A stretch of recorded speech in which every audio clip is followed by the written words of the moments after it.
Live? Yep. Okay, call the meeting to order and pledge of allegiance and a moment of silence for veterans and first responders. Pledge allegiance. Allegiance to the flag of the United States of America and to the republic for which it stands, one nation, under God, indivisible, with liberty and justice for all.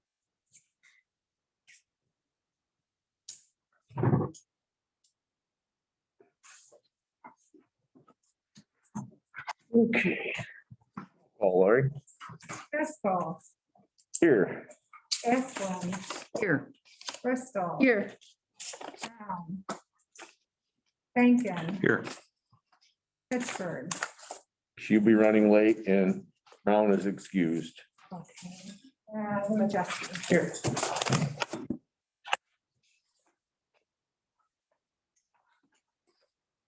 Okay, has everybody had a chance to review the agenda? Make the motion, we approve the agenda as presented. Second. Additional items. Yes.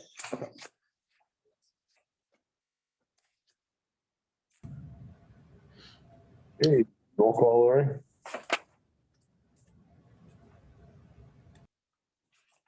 Majeski. Yes. Asplund. Bankin, Yes. Bristol, Yes. Castle. Yes. Okay. Everybody had a chance to review the minutes from the January 20th meeting. So can I have a motion? I'll move. Second. Roll call Lori.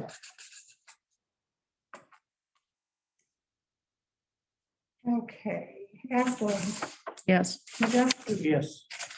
Bankin, Yes. Bristol, Yes. Castle. Yes. Everybody reviewed the closed session minutes from December 16th. Yes. I did. I don't know, speaking for the, and I wasn't there, so All I right, have no idea if these are correct. I read it. so obviously we can't have any discussion on that, so, Right. can I have a motion to approve? Make the motion, we approve the closed session minutes for December 16th. Second it. We signed that, correct? Mhm. We put a signature on that? No, you just pass them back to me after the. Okay, we don't have to sign these, okay. Only Jeff has to sign. Roll call. Majeski, Yes. Bankin, Yes. Asplund, Yes. Bristol, Yes, Castle. Yes. Can you please pass them and put some of those and, envelope. Yes, this is what I got. yeah, I get those back. Oh, It okay. came in an envelope. I just stuck mine back in the envelope.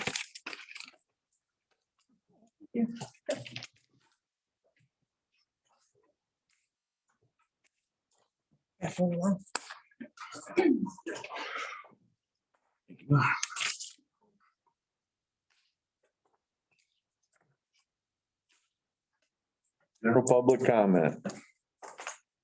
Anybody out there? It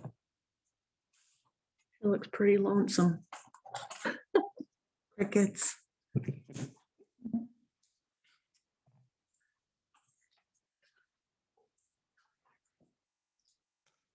Okay. Any questions on the communications list?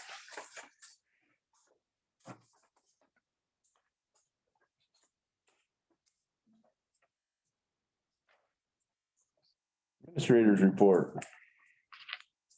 Okay, all the documents have been prepared and sent in for the CDBG grant that we discussed at the last board meeting.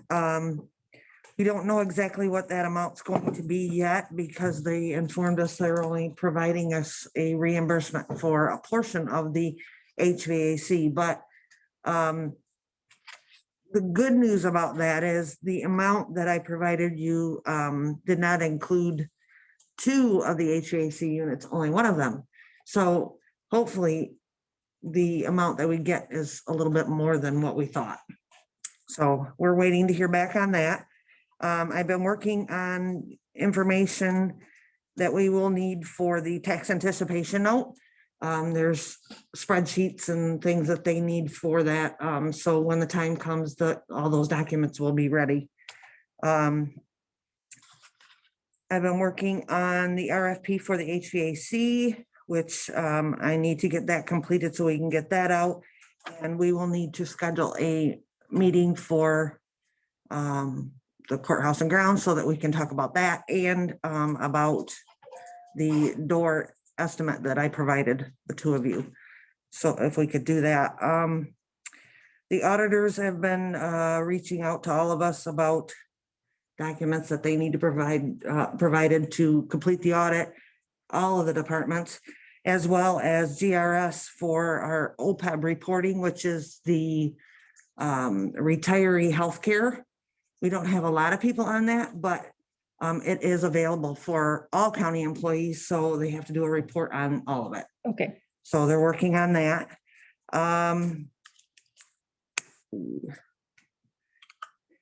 And last, the attorney, I had talked to you about the drains and the lake levels and about the county drains that would be owned by the county with those lake levels. Anyways, the attorney was here. She was reviewing the 17 drains that we currently own, which have lake levels provided on those, making sure that all the paperwork is in order. And then so that is taken care of. So when the time comes for any of the other drains for us to take those over, that we won't have to worry about the ones that we currently have already. Okay. Drains or dams? Drains, the Okay. drains with the lake level, she said. Okay, thanks. Yep, so she went through, she was working on those. And she said, although this seems like a bit of a headache for a lot of the counties, she thinks this is going to be a better route for everyone, just because there will be established lake levels on them. And yes, the county will have to provide the insurance, but they will be covered under the special assessments. Okay. So. Is this kind of an unfunded mandate that they're pushing down, just out of curiosity? It's going to be a lot of work and a big liability on the county. And don't get me wrong, they're going to get reimbursed through special assessments, but it's still the county that's going to be liable for all of this. I'm just curious if I haven't been a part of it from the get-go. I'm just curious, state-wise, if they're forcing us to take them over, if they're going to reimburse us anything on the backside. Good question. No, as far as I know, they are not. From what I'm hearing, this is all due to the issues that Midland and Gladwin had this past year. And the reason why they're pushing this mandate down. So it has not passed yet, but I have it on good authority that it will.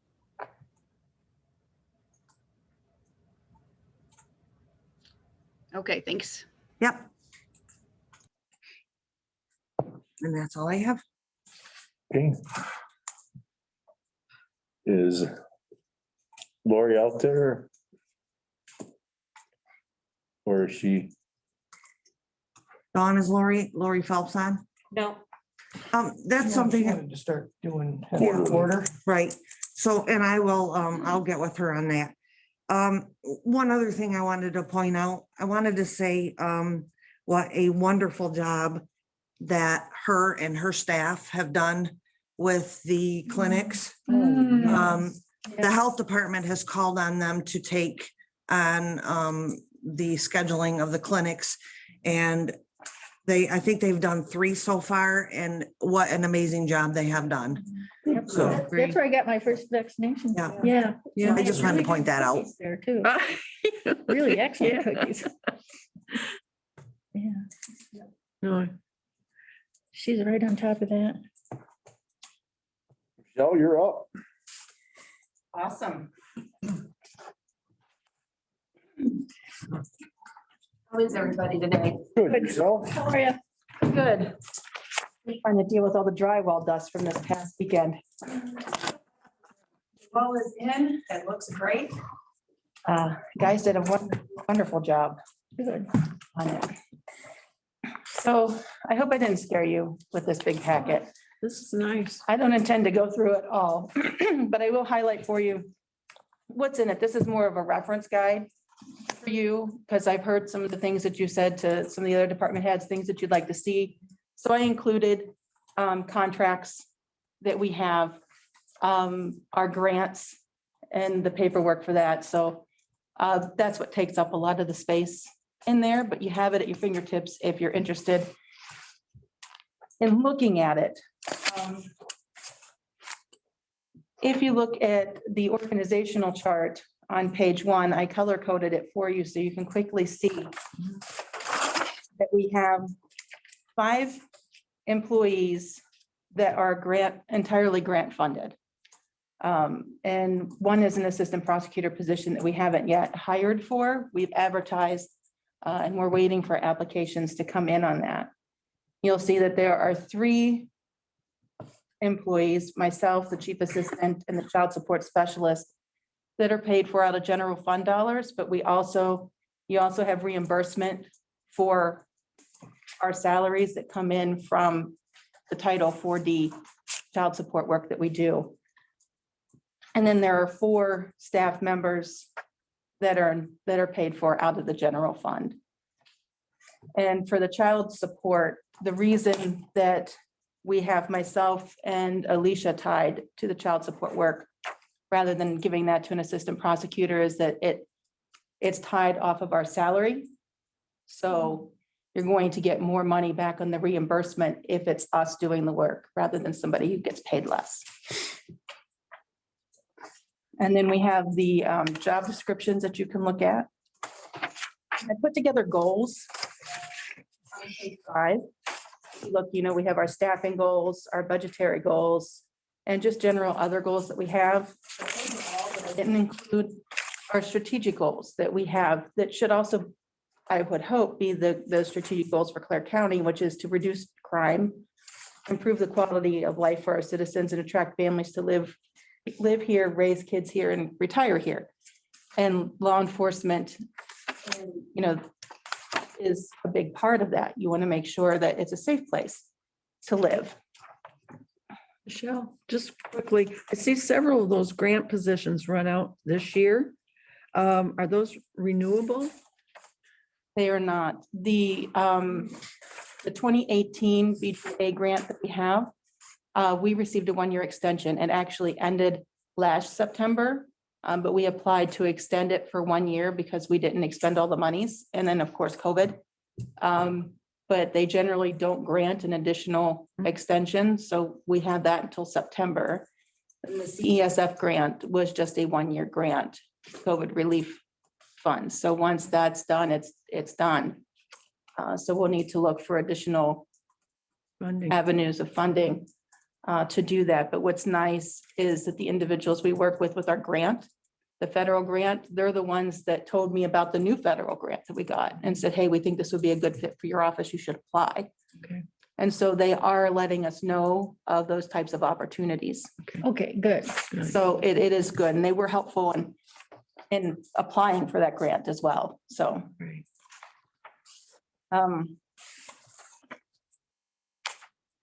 So we did, many of you know that we purchased a new case tracking software last year. We used some of the federal funding to do that. So the opioid grant, because we couldn't continue with the substance abuse counselor that we had because of COVID, we wrote to change the scope of our grant so that it would allow for us to use the money set aside for the counselor to pay for the implementation of the case tracking system. And what that does is it takes our office paperless. And so now all of our cases are on the web or on the cloud through this company. And then everything is online. So I can sign into a website and work on my cases anywhere. So it's been very helpful, especially, with the need to work remotely. So eventually we will be paper files. takes some time to get used to. Definitely the younger staff members are catching on and moving into it much quicker than the rest of us are. I still look for that paper file. I wanna hold it, but. And so then if you look at our expenditures with regard to budget, I wanted to point that out. So if you go to page 96 and 97 is where I talk about, you know, our expenditures and what we actually spend money on to run the office. So the contract services, we have a contract with MTC, same that 96. I got 95 and Yeah, 97. that's what I, yeah. 97, 96 is blank. Sorry. I see that, yes. Yeah, so in 97, the contract services, MGT is the one that handles our billing for the child support. So anytime, Sarah doesn't have to keep time because she's 100% child support specialist, but both Alicia and I need to keep our track of our time on bubble sheets in 15-minute increments when we are working on child support. And then what we do is we send those bubble sheets into MGT, and then they in turn turn that over to the state in order for us to get paid for the child support contract and for those activities. The new law books line item expenditure, that covers our contract with Westlaw, which I've included in your packet. In June, we renegotiated for a lower rate. It's not cheap to have this online research, but it's certainly necessary for us to do our jobs. And so they're really very good to work with. And when we call and say, okay, we really need to reassess what we're doing, they can go in and see where we spend a lot of our research time. And they can say, well, you know, you're not using this as much as you're using this other thing. So we could retailer your, to get a reduction in cost, which was nice. We also have a subscription to ICLE, which is the continuing legal education for Michigan. And there we will have access to electronic versions of evidence and appellate books. So we don't need to get the hard copies, which are more expensive. They go about $300 a book, where online we can get them for about 142 access. And then we have access to the standard jury instructions. And then through Westlaw, we can get the non-standard jury instructions.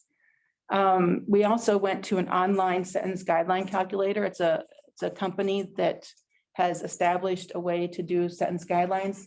And basically that's for us on felony cases when we want to know what somebody's minimum sentence guidelines is going to be before we make a plea offer. We can put their criminal history and do all of that to kind of get a general idea of what their sentence is going to look like. We do still have some physical books that we have to purchase, but we don't purchase one for every attorney in the office. We share because they are expensive books, and it's silly to have one for every attorney. I'd like to talk about the travel and expense. That has been reduced. We actually asked in budget for all of the annual trainings and conferences that we go to, which keeps all of our staff, the attorneys and the staff, up to date on the new laws and everything to keep them current. And it's important that we do that. And I'm required as the prosecutor to ensure that my staff is trained.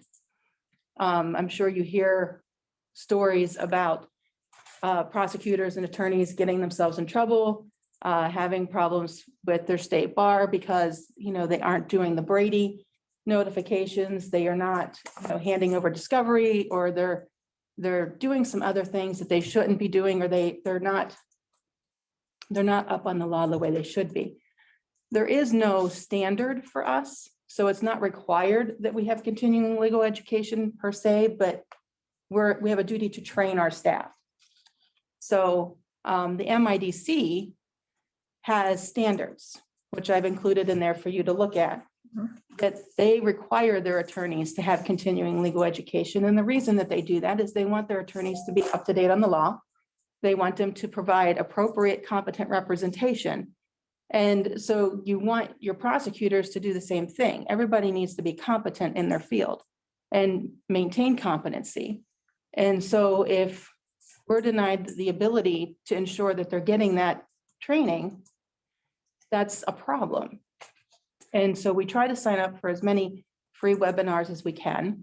And with COVID, there hasn't been a lot of travel or training, and some of the trainings have been pushed off or have been moved virtually, which has been helpful. But I want you to keep it in mind that we do need to make sure that we have that funding available to make sure everybody is trained and that they're on top of their game. Okay. I've been gone for a little minute. So what happened? Did the board remove all of your travel expenses? With the budget cuts. Yeah, we did. okay, all right. You did approve some Okay, monies for training, which is helpful. okay, But with it's pretty much kept to staff.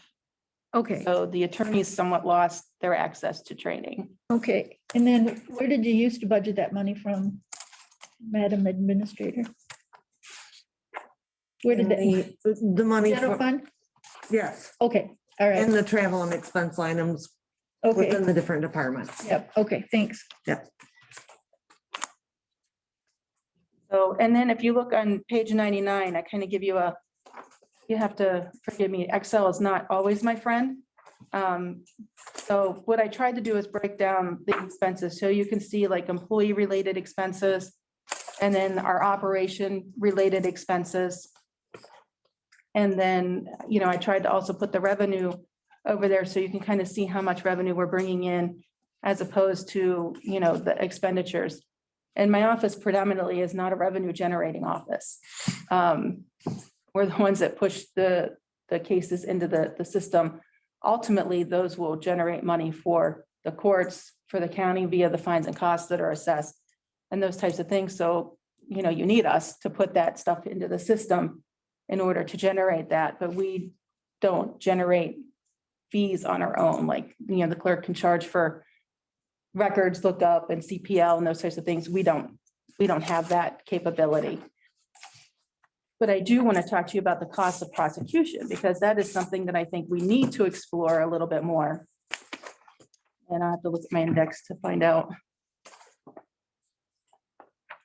That is 84. So the law allows for us to ask for costs of prosecution and law enforcement expenses in our cases. And there's a list of all of the statutes and crimes that allow for us to ask for reimbursement of those costs. And you'll notice that they're categorized shall order and may order. That means that the court may order on those, they can choose not to. And then when it says they shall order, they don't have a choice when we ask for it. They have to order those costs. So predominantly, all we have done is asked for reimbursement on drunk driving cases. That is the main one, that drunk and drug driving cases. And we get $100 for cost of prosecution, straight across the board for every case, whether it goes to trial or not, and $100 reimbursement back to law enforcement. And then if they have a blood draw because they refuse the data master, then it's a restitution request for the $35 it takes to do the blood draw for the law enforcement agency.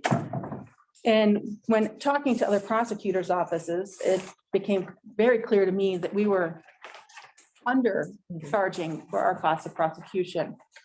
And so we talked to other offices, and Alger County is kind of what I went off of. They have a smaller office, smaller population, 9,000, and one prosecutor and 2 staff, but the prosecutor there gets paid close to the same as what I get paid here.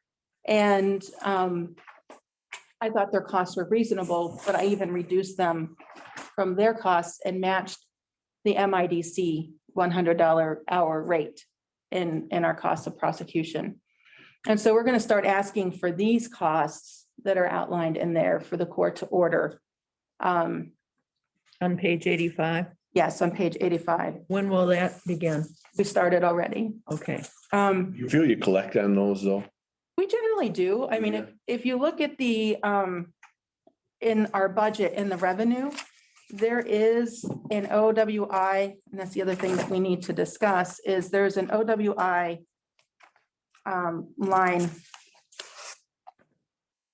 Yeah, reimbursement, 10,000. Yeah, we have it at 10,000, but you'll see that in certain years, we actually got up to 14,000. And that is, that's the $100 that comes in off of the drunk driving cases that's ordered. And most people pay, and the clerk's office has been doing a fantastic job. I see that. I guess I misunderstood you. Yeah. I thought you changed it to where you were gonna charge for all cases. No, well, we're gonna charge for all of the ones that we can charge for, because we haven't been asking Yeah. for reimbursement on all of them. But we're going to start, because, well, we should, quite frankly. If we're gonna do it for one, we should do it for all of them. And so what I wanted to bring to your attention, and quite frankly, I've never really paid much attention to the fact that this is in the general fund. But Iosco County prosecutor recently settled a lawsuit with his board where he sued them for decreasing his budget in 2020 and for putting the OWI fees into the general fund. Mhm. And so I had a discussion with him. I'm like, well, are you talking about your OWI, do you have an OWI vehicle forfeiture fund? Or are you talking about these fees generated cost of prosecution? He's like, no, I'm talking about the cost of prosecution. That is supposed to be a fund that is separate and apart from the general fund, Yeah, that's statute. right? By statute. And currently the money is going into the general fund, which means it could be intermingled or used towards other offices. And that would be an illegal tax on your citizens. So that's something we need to You do. need to fix it. I think maybe sooner than later. And when we do that, we ask for cost of prosecution for law enforcement, the sheriff's department's portion of whenever they get the award, it needs to be in a separate fund as well for them. So those reimbursement costs have to go into a separate fund to go back into and be used for law enforcement purposes. Because when the money comes into the clerk's office and it's a cost of reimbursement to Clare Police Department or the Michigan State Police, they'll send a check out to them and take care of it. And any emergency responders that ask for reimbursement. So when they have to respond to the scene of a crash for drunk driving, they get to ask for reimbursement for the supplies that they've used, the time for their first responders. Many of them don't ask for that, but they can. And the court would order. But for the law enforcement in our office, it should be placed into a separate fund. And I'll leave it to you guys to figure out how to do it. But it can't be commingled with the general fund. Tracy, do you have any ideas how you can do that? Not off the top of my head, but something that could be worked on. Okay. We've got to do it. Jill, on this, I just got a couple questions. The $100 cost, who come up with the $100 cost, and does that cover your cost? No, no, Is it a state mandate or? no, that was just kind of what we were able to get everybody to agree on. Because it hadn't been done prior to me asking for it. Mhm. And so, you get some pushback because it's change, right? And people don't like change. And that's not how we've always done things. Well, it's how we should do things. And we need to move in that direction. And the courts were initially reluctant to order it because they feel that, people are poor and they shouldn't have to pay this and they shouldn't have to pay the fines and costs. But at some point, you have to have some cost Mhm. to wrongdoing. Accountability. It's accountability. And if you don't have that accountability, and quite frankly, they should help support the system that they're using, for lack of a better term. So, and the statute and our state legislature has said, we want you to order these costs for these types of cases. So they've already put it in a statute and they've even mandated that some are shall. And there's recent case law that the courts now have to tie their costs to specific reasons and just say, we're assessing $500. They have to say why they're assessing that $500. And so a lot of the case law that I looked at in researching that says that this is the best way for the courts to assess the costs because it's already in statute. Yeah, so the state legislature's already said, we want you to assess costs here. So I think it's just time that we move in that direction. So the poor people have trouble paying. Are they put back in jail or is it like you get a, No, you I pay monthly or work Yeah. at a budget? Okay, good. they sent them on payment plan and the new, jail reform package and the new crime package that has come through, that nobody's gonna go to jail for their inability to pay, Okay, right? So it just might take them a long time to pay it off. right. Checking. Yeah. So, and then if you look on page 115, there's a nice graph there that kind of shows you,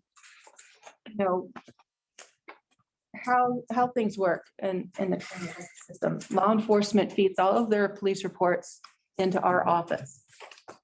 And the attorneys will review them for charges, whether we charge or we don't charge.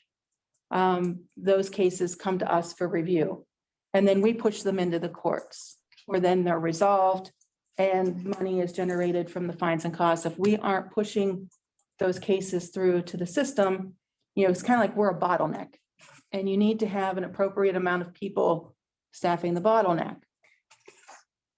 And how that affects when we're changed, I can tell you in March, when we lost the assistant prosecutor position because of budget cuts, when she left to go to the Attorney General's office, things that we were no longer able to do. We were no longer able to attend arraignments because we were staffing arraignments. They're staffed by a defense attorney. And so our voice should be heard at the arraignments, especially on, serious misdemeanors and felonies where we want specific bond conditions in place to protect the victim and the public. We need to be heard on that, but we weren't attending arraignments. We haven't been able to attend CAC interviews at the Advocacy Center because we just don't have the staff to send. Now that we have Caitlin in the office, we hope to be able to start going to those again, but it's going to be hit or miss because when you have 3 courts running, there's 3 attorneys and sometimes we just can't go. So it's always helpful to have that extra body and we hope to rectify that. What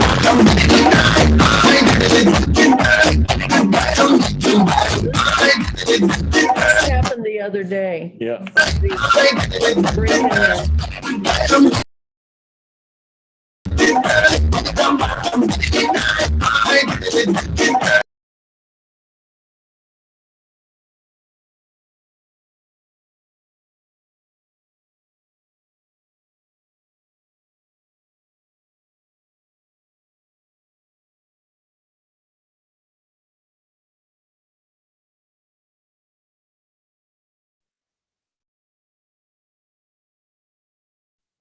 I hit the wrong button when I was trying to get that one off. Okay, so just trying to explain that, all of the work that we need to do to prepare a case that goes in to the court system. So even cases that we deny, you still have to review them. There might be a lot of hours of work back and forth with law enforcement, looking for further information to see if maybe you can go forward, review of body cameras, which we certainly don't do enough of because there's just not enough time in the day to watch all of that. So definitely, you can see from the budget, our costs are people, but people is what makes the office run. And so I wanted you to keep that in mind. And then another thing we need to talk about is the redaction of body worn cameras, something for you to think about in the back of your mind. We are required to, by a lot of statutes, to remove lean traffic or information that comes through on these cameras. So, a lot of times when officers are out on scene and their camera is running, you can hear the traffic on other calls going through, other personally identifying information going out about other people. Sometimes if they're in their car, you can see their screen. All of that is supposed to be redacted before those videos are ever released. We don't have anybody to do the redaction. Nobody has time. That's a full-time position right there. And so, and it's a problem that a lot of prosecutors' offices are talking about because they just don't have the manpower to do this. And, now that you've got, Michigan State Police are now on board with body cameras. So now we're getting them from all of our agencies. And if 3 officers show up on scene, you got 3 officers worth of video for however long it takes them to do that investigation. So right now that is being sent out unredacted. Because the only other answer to that is to tell defense attorneys to FOIA it from the law enforcement agencies. But that doesn't help either because they don't have the FOIA manpower. I think the state has got what, 3 or maybe 6, but I think it's like 3 or 4 to do all of the redaction. So what happens when you start flooding them with the FOIA requests from defense attorneys on all cases, right? So it's something that you're going to need to think about. And maybe it's a position that would be for us in the sheriff's department to use and utilize for somebody who just does nothing but video redaction. Are there funds available for I was that? just gonna from- ask, No, grant money? there might be grant money. We'd have to look. Certainly, but it is something that we need to think about. Because we aren't doing that. Okay. And Where did the laws come from that say that they have to be redacted? it's the lien laws, Federal? their state, and for the lien, Got it. how you have to keep all of that private and you don't disseminate it. And then the Crime Victims' Rights Act, you have to keep all of that. So. And I wanted to talk about a pay scale. And that's on page 113. Going to ask that you consider, if you want time to think about it, I would be asking at your next meeting for you to consider implementing this pay scale for the attorneys. We have people turnover, and the reason it turns over is that we're a small office, so there isn't a whole lot of room for advancement. So people can't move up in the ranks to higher authority positions unless somebody higher moves on. And so when you can't offer that kind of internal advancement, you do have to offer regular pay raises. Because people need to know that their work is valued, that they are valued, and that they're going to see a raise. And the only time the positions in my office see raises is when somebody vacates and I'm now trying to find somebody else to come in. And that's not helpful either, because some of these people would have stayed if there was a pay raise in their future. They knew that they were going to get it. And so we need to do that so you can ensure that we're keeping stability. Because every time somebody pops out and goes somewhere else and we have to find somebody to bring them to get us back up to speed, it puts the office in chaos. It puts extra stress on the other attorneys that are there to do the work. And it reduces your enjoyment of the job, and it can affect your quality of life because you have to then do more work outside of work. It's taking away from your family time. And I think we need to ensure that we're drawing professional people here, and then that we're doing what we can to keep them. Michelle, what is this pay scale based on? I looked at other pay scales from different counties. This was in line with Allegan County. Okay. And I'd like to see some other counties to compare. Allegan could be one, of course, but other counties that are comparable to Clear County. If you could get that information, and show us their pay scales, I'd like to see that. perfect, I can do that. Okay. Because I think it's something that we need to do. Our chief assistant, Alicia, she works hard. She works late. Sometimes she's here till 7 in the evening. She drives back and forth from downstate to come here to work. But she hasn't seen a pay raise since she started in 2017. And the assistant prosecutor, People that haven't seen pay raises here. I understand that. Yeah. And the assistant prosecutor that left for a higher, well, she stepped up and then it's a higher paying job. She's making 70,000 in Isabella County at a comparable position, which is more than what my chief makes. And she's deserving of it. And so she does need to see a raise, whether you implement this pay scale or you implement a different pay scale, or you just say, we're going to wait on the pay scale, but we'll offer a raise to her. She needs to see something because We need to look at what other counties that are comparable to Clare County do. Right. I mean, comparing us to Isabella County really isn't fair, Yeah. but we need to have And- something that's. And how does this pay scale compare to what we have now? there is no pay scale. There is none? No.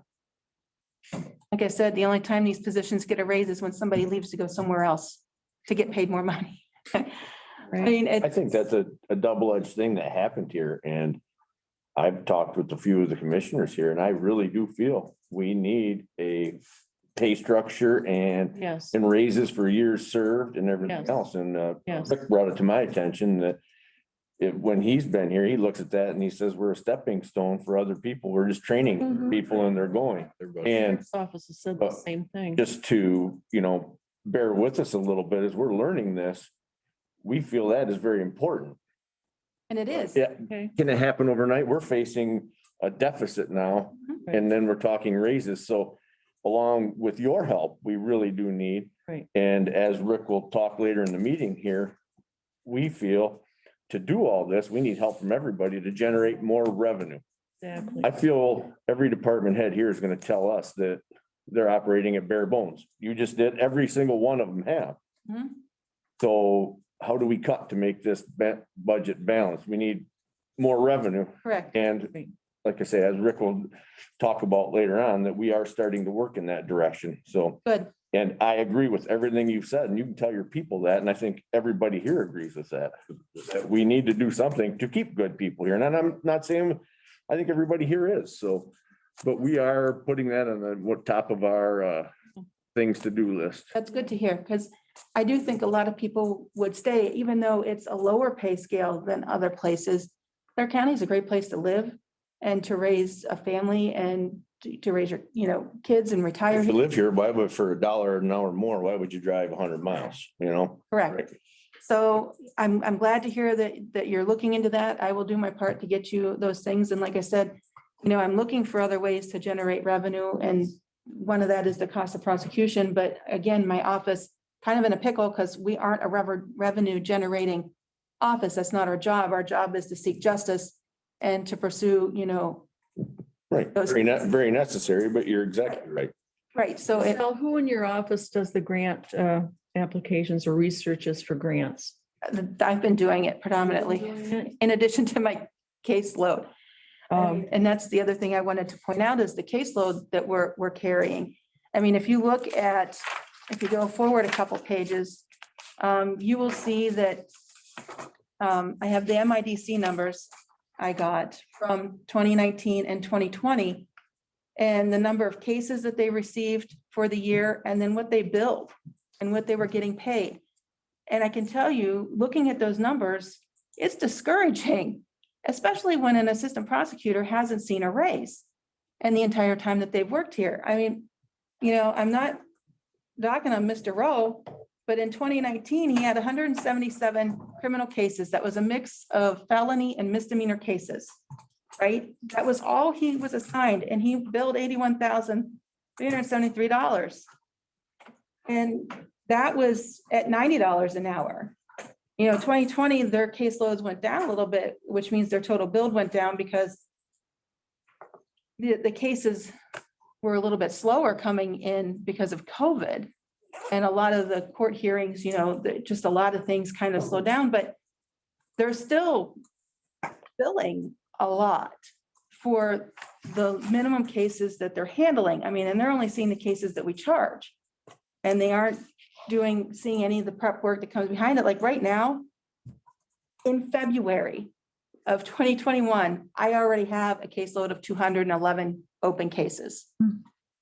And that is a mix of adult criminal, there's a few misdemeanors there and some juvenile cases, but the bulk of my caseload is the capital crimes. I've got the assault with intent to murders. I have the criminal sexual conduct cases. Those are difficult and they are time intensive. Yeah. And I do that on top of my administrative duties, on top of all of that. So a lot of times I'm doing a lot of my grant administration work after hours. I mean, the cleaning crew will tell you that they've seen me in here up to 7 o'clock at night trying to get work done.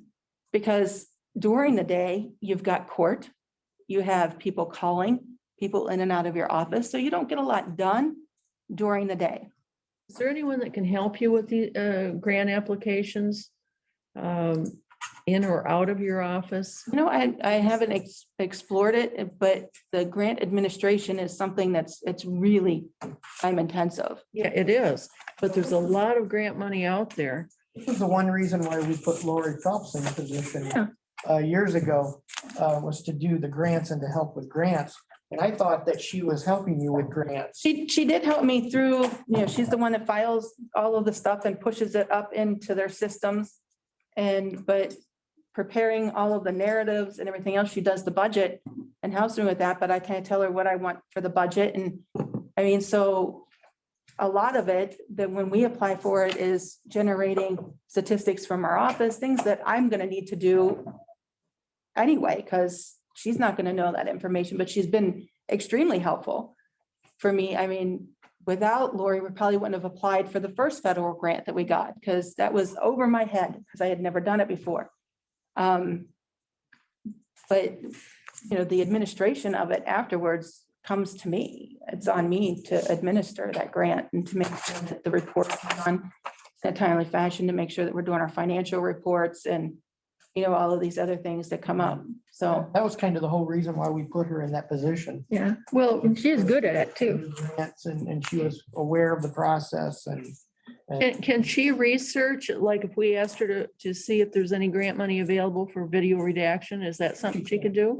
Yeah, that's what we asked her to do, was All right, basically run the grant program through the county. okay, because yeah, that and there's other programs, I think, if we get some grant money in there. And as you know, said about some of your staff here, it's running out this year. yes, We need to get going on those grants, so maybe I'd be happy to talk with her and see if she could get going on some of this, okay? That would be I good. was just talking to her a minute ago about through email and so a couple of things, and I can reach out to her on that if you want. And then when you get time and know you're in the process of moving and all that kind of stuff, maybe we could sit down and talk about the fund and what that would entail. yep, I'd be happy to do that. Of course, Jenny would set that up, but Yeah. yes. So going back to the fees that are assigned by the courts, can we decide what gets charged, or it's a different entity that, you know, the $100 goes to the person gets convicted that's got to pay it? Are we the one who comes up with that fee, or who comes up with that fee? That's my office that comes up with it, because we're the ones that are asking for the costs of reimbursement and the cost of prosecution. Would it, I mean, would it be difficult to put what we're getting, what it actually costs, so we can see that? Well, the difference from the $100 to what it costs, you know, $1,000 to prosecute them. Yeah, I'm not quite sure why we wouldn't charge what it costs. That's where I'm getting at. Right, yeah, and that's something you should push with the courts to, you know, stress with them. That's very important that they I mean, if order the costs that are requested, because, you know, we regulate the fee and it's costing us more, why wouldn't we charge what it costs to? I don't understand, I guess, why Well, we don't charge to that if level. you get, you know, drunk driving's gonna cost you $5,000, and then murder one costs you 100 court fees, there's gonna be a little bit of what severe or whatever, you know. For a murder person probably doesn't even get charged hardly anything if they're gonna go away for 20 years, right? And you Generally. never collect on that. you know, generally speaking, the fines and costs, I mean, I think they were 500 for James Coons, Right. and he's in life without parole. I mean, so they were minimum and standard, but you still want to ask for them to be ordered and received, Hmm. right? So you're saying we need to push the court for, They need to be on board, because I can ask for them to be ordered all day long. And if it's a shall order, they will, but if it's a may order, then they can say, no, we aren't going to order these costs. So It doesn't need the stand- court. It doesn't make much sense that if it's costing us more money, why wouldn't we charge it?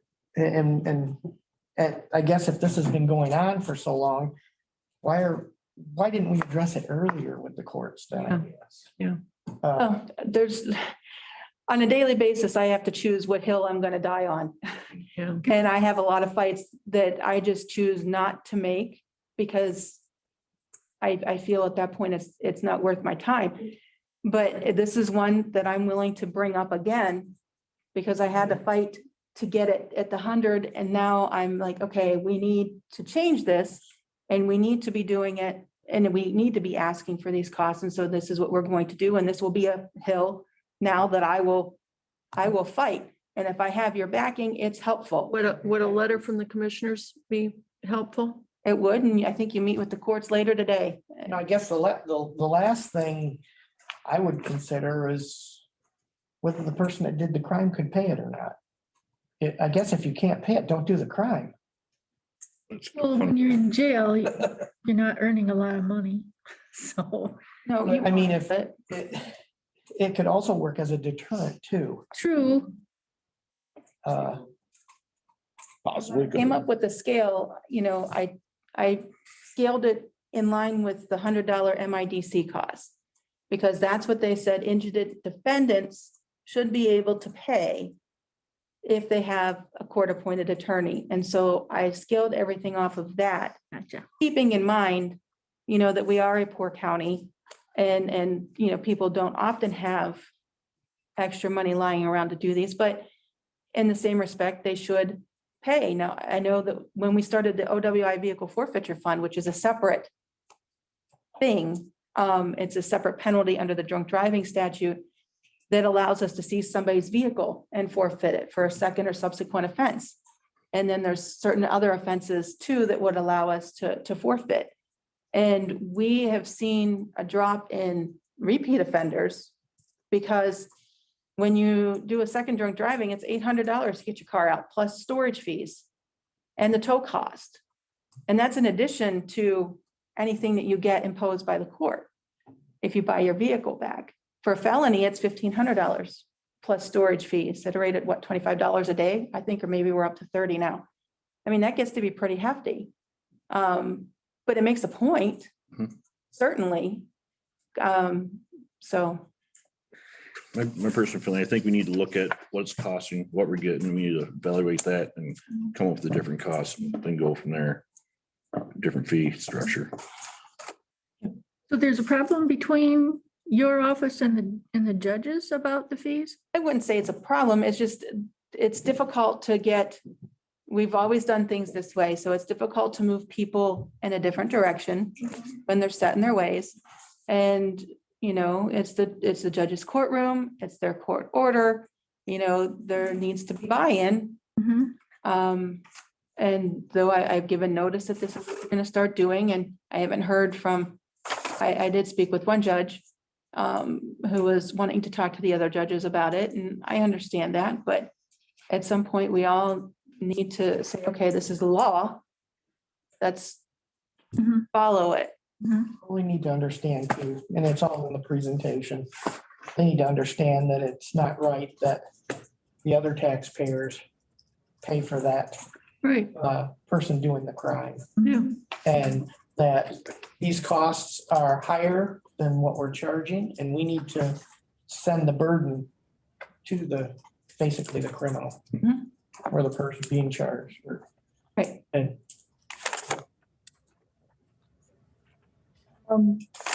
That's. Okay, let's make sure. Just to kind of give you an idea about the charts that I included in the back, that's kind of like a day in the life of a prosecuting attorney, and I can't tell you that they're entirely accurate, but what we did is we downloaded what's called a time logger app on our phones. And we can establish categories to track what we do during the day.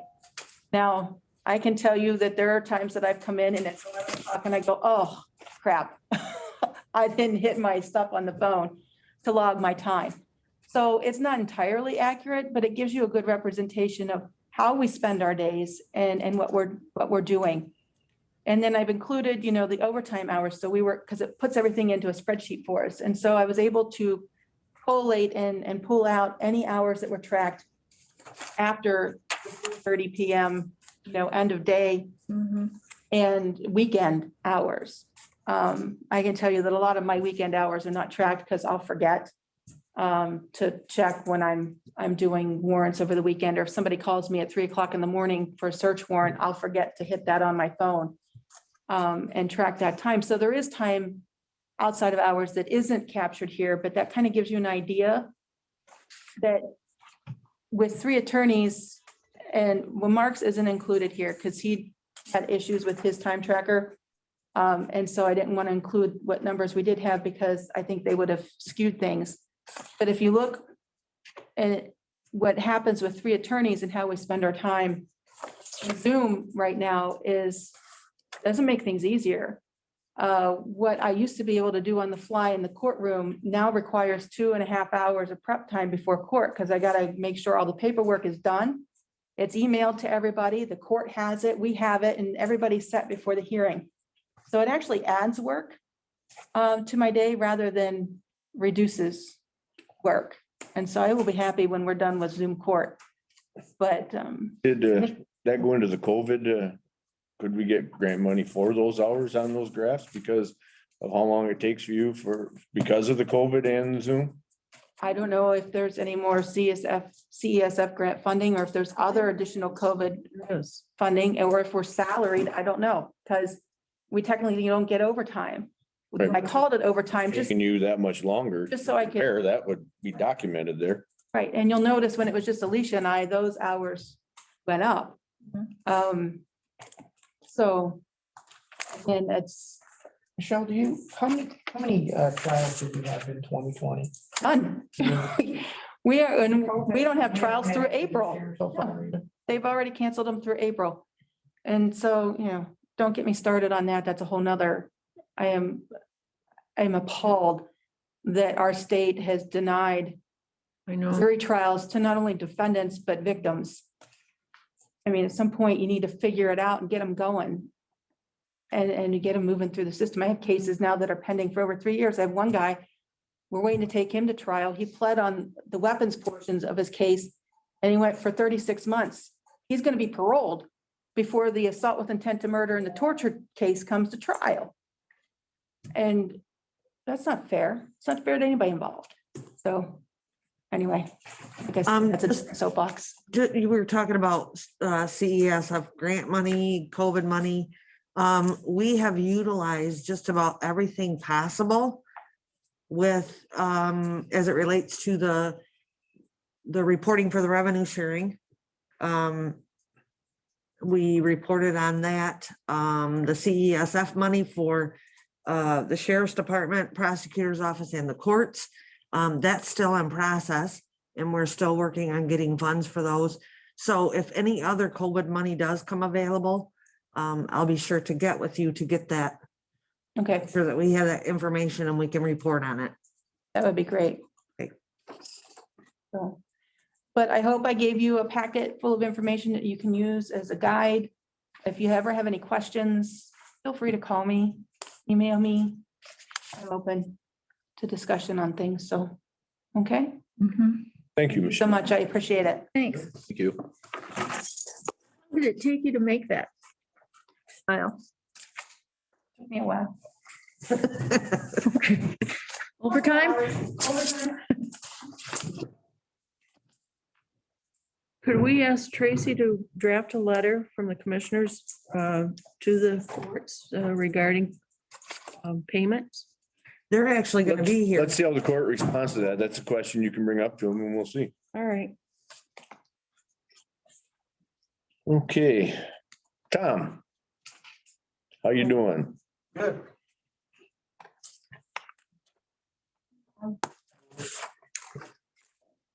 So, we've been The same barber, I think. Oh, yeah. Mind if I take this off just for a minute?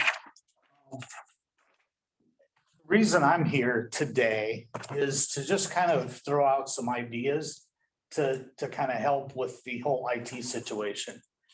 IT Right's been in business, if you don't know who IT Right is, for over 20 years. And we handle about 700 clients now across Michigan. And we do all of their IT, and that includes police departments, fire departments, road commissions. And we're all, we follow all the CJIS background checks and lien, and we're all certified for that. Lori and I were talking about the Register of Deeds and just some issues that they've been having and how we might be able to help there.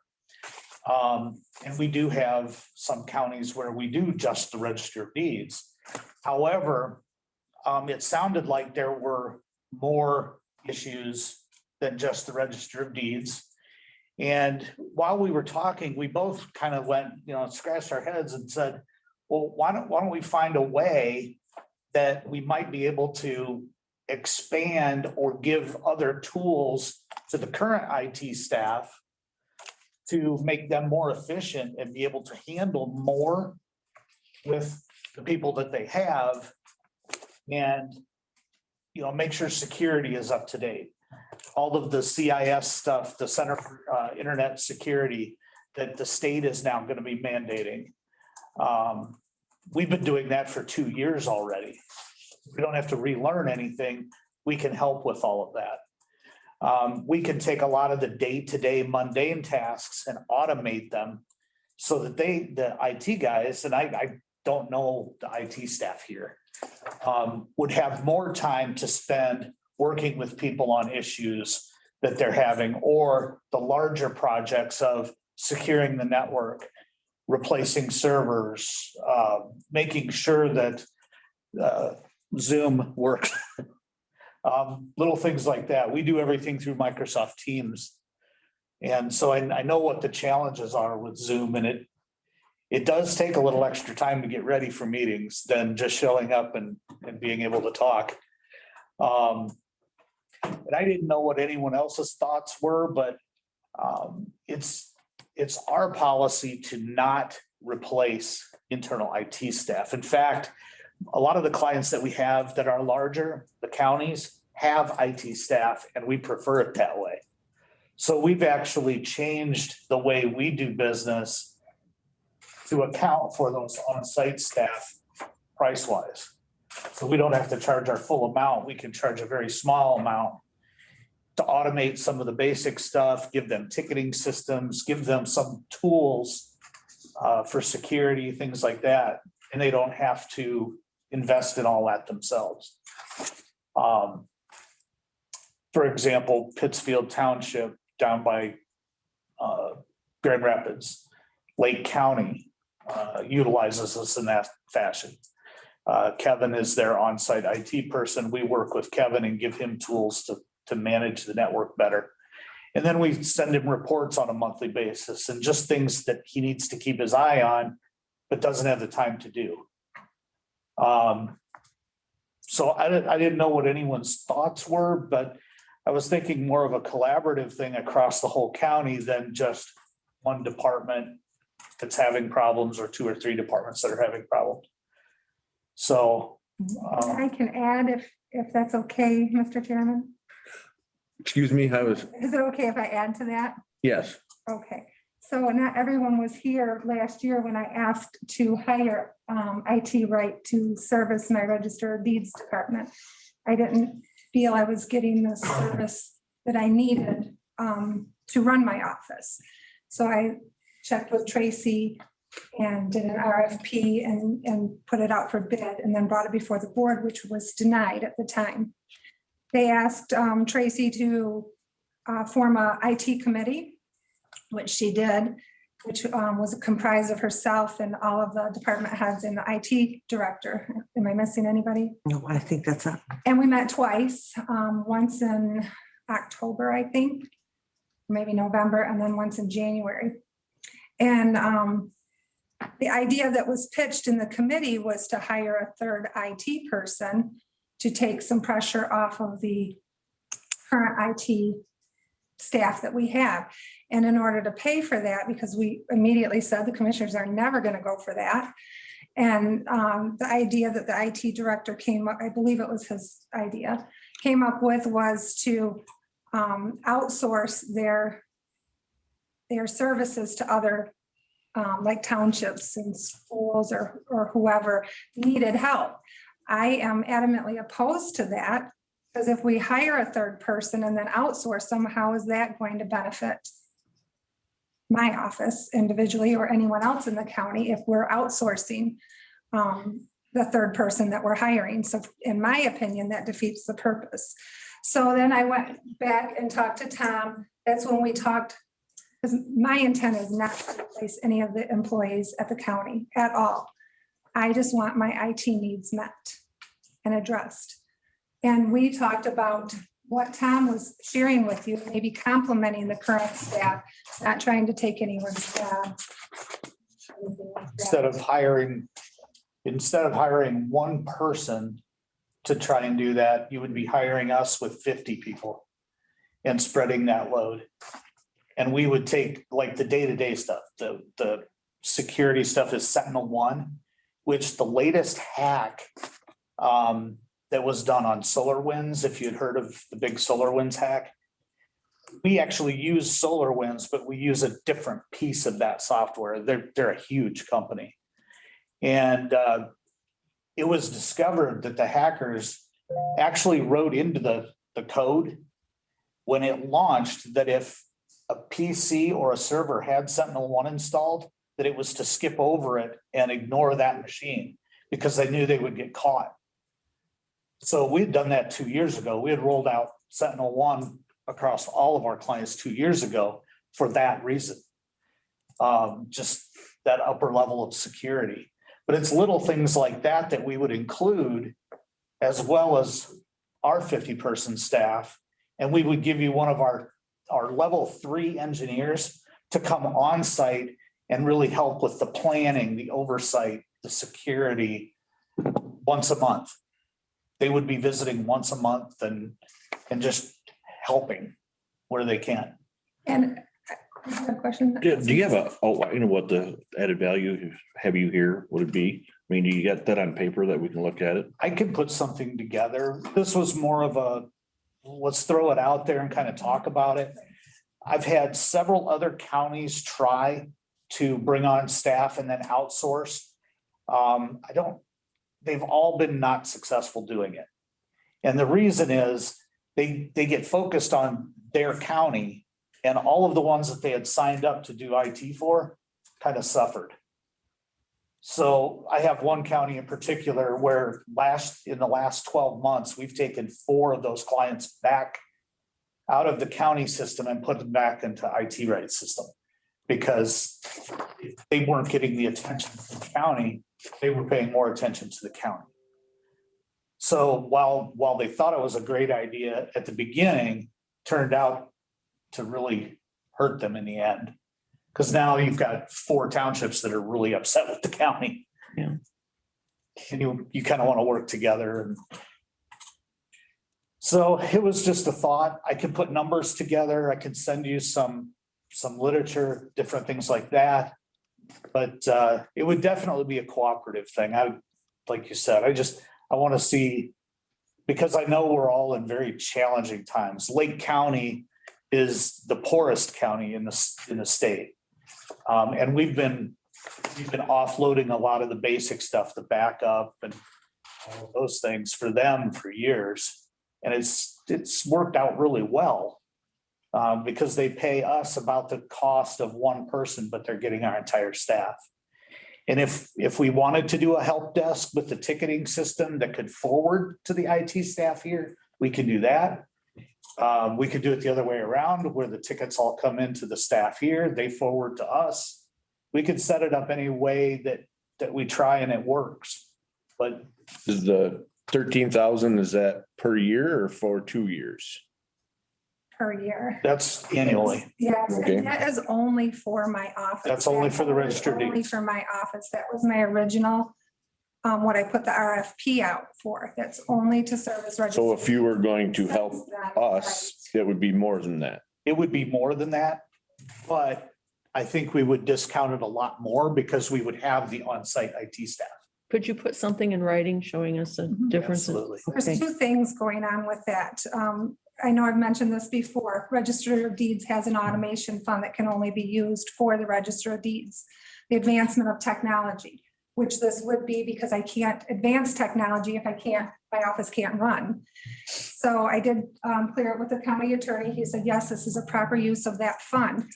But I can't fund IT Right to come in and service the entire county. I could do a portion for my office. I could do my office alone, as is in this proposal, or I could do a portion towards the entire county, but then the general fund would have to make up the difference. So we're looking at two different things there. You could use a portion of that fund to fund part of an employee's salary also, correct? If I felt I was getting the Well, service. and then I think we need to talk about that. And Sure. the big thing I have here is, will you explain to the new people, number one, what worries you have about what's going on right now? You're not getting serviced by the IT, it's taking too long? Is that what? Yes, before we had talked about the 8 months it took me to get printers hooked up in my office. And then once they were hooked up, and there was disagreement between me and the IT director about the equipment. I sent him this, what I needed. He agreed, yes, this will work. I ordered it on my own. He doesn't like the HP printers. He prefers something else. I couldn't return them after 8 months because they weren't what I needed, because I waited. I didn't wait. It took 8 months to get them hooked up. Had they been hooked up when we received them 8 months prior, I could have returned them and got what I needed. So the printers worked, but they weren't exactly what I needed.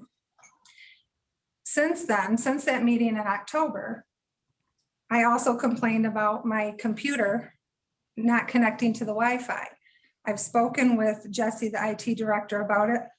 On October 28th, he said he has to do maintenance update on something to do with the Wi-Fi, and he can't do it for a couple of weeks. He has to do it on a weekend because all the internet services will be down for a period of time. He said he'd come in and run a cable across my floor to fix the problem. So my laptop will then have to be connected to a blue cord like that. So when I go out of my office into the main part of my office, because I cover lunch hours a lot of times, and I work on my laptop doing my job, waiting for a customer to come up to the window, and then I jump on the Register of Deeds computer to help that customer.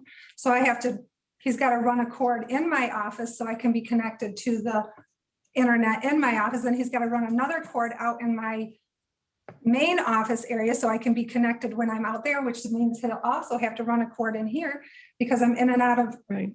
Wi-Fi in here. It interrupts my Zoom meetings, my Teams meetings.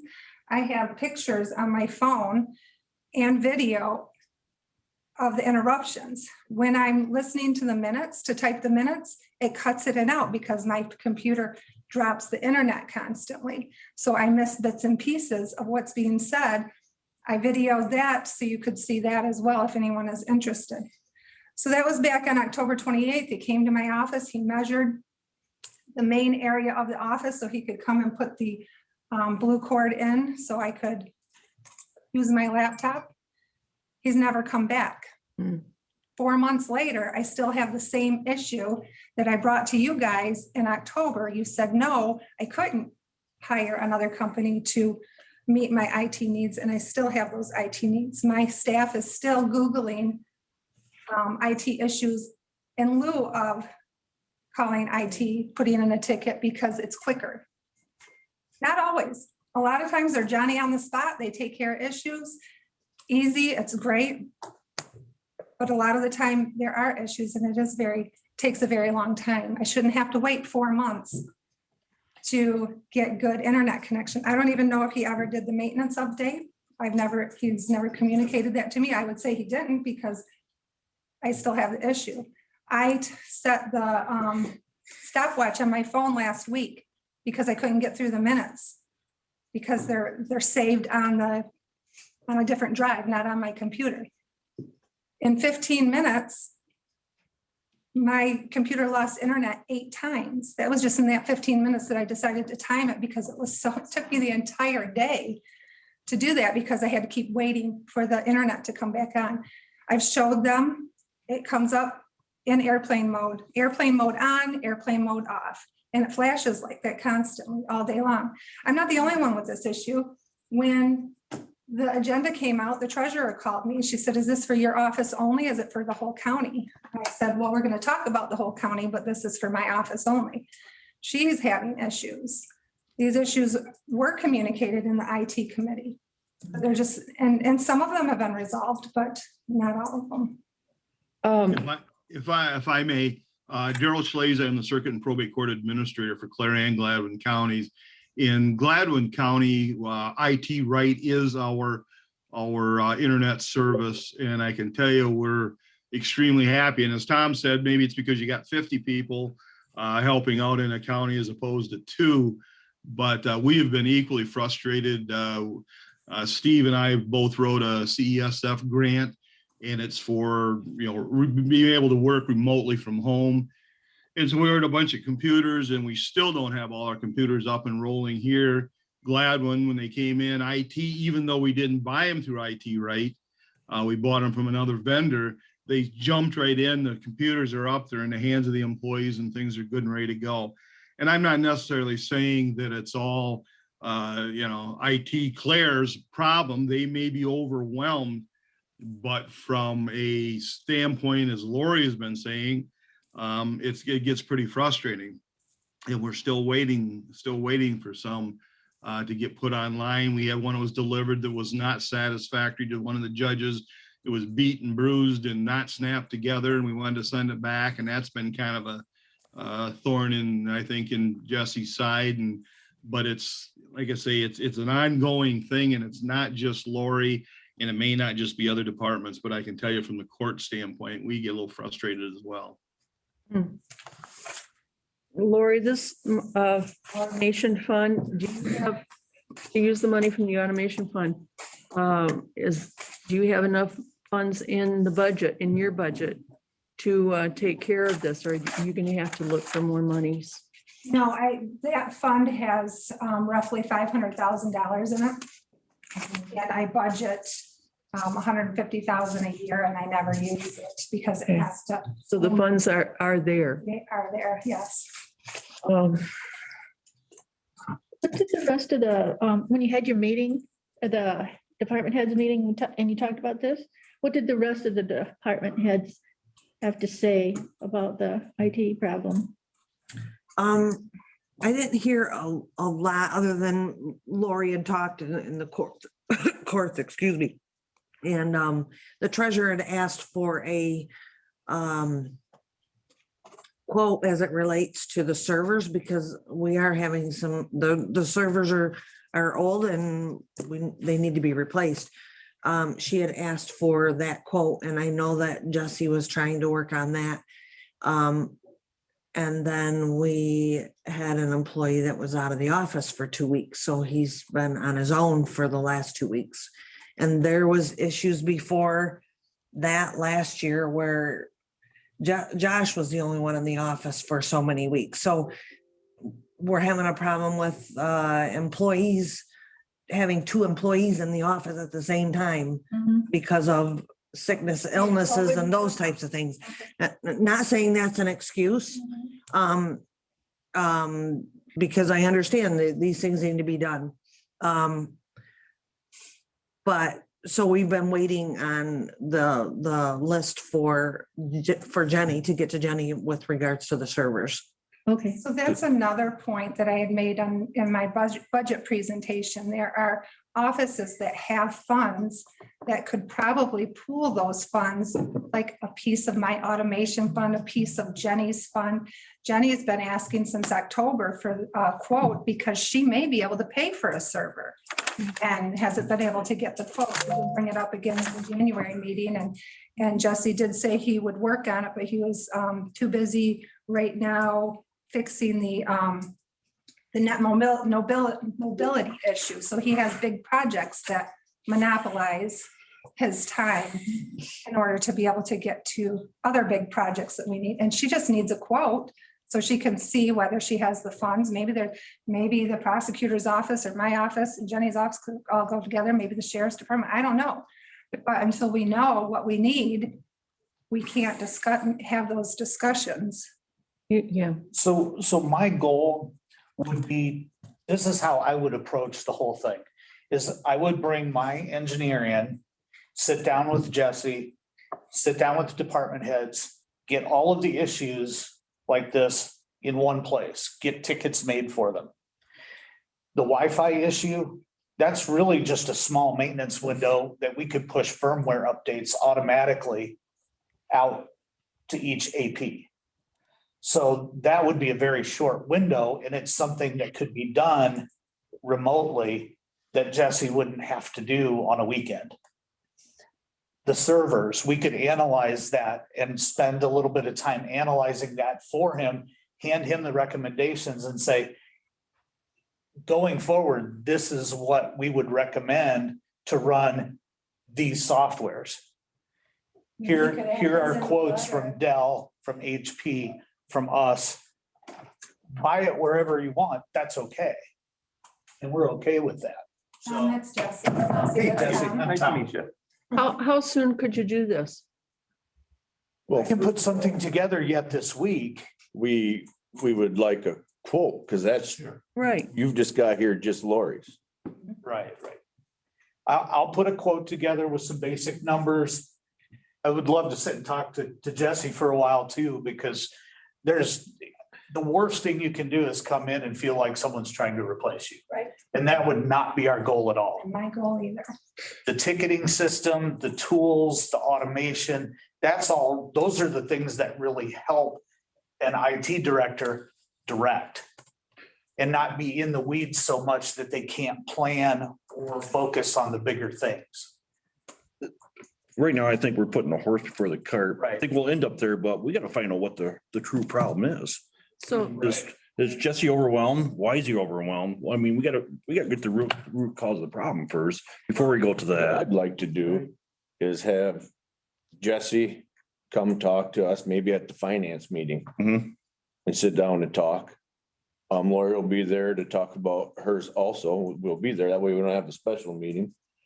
And get all this together, and then you'll have a contract and or a quote for contract. And then at our next board meeting, next month, we'd be able to make an educated decision rather than just jumping into this, not knowing what's going on. Sure.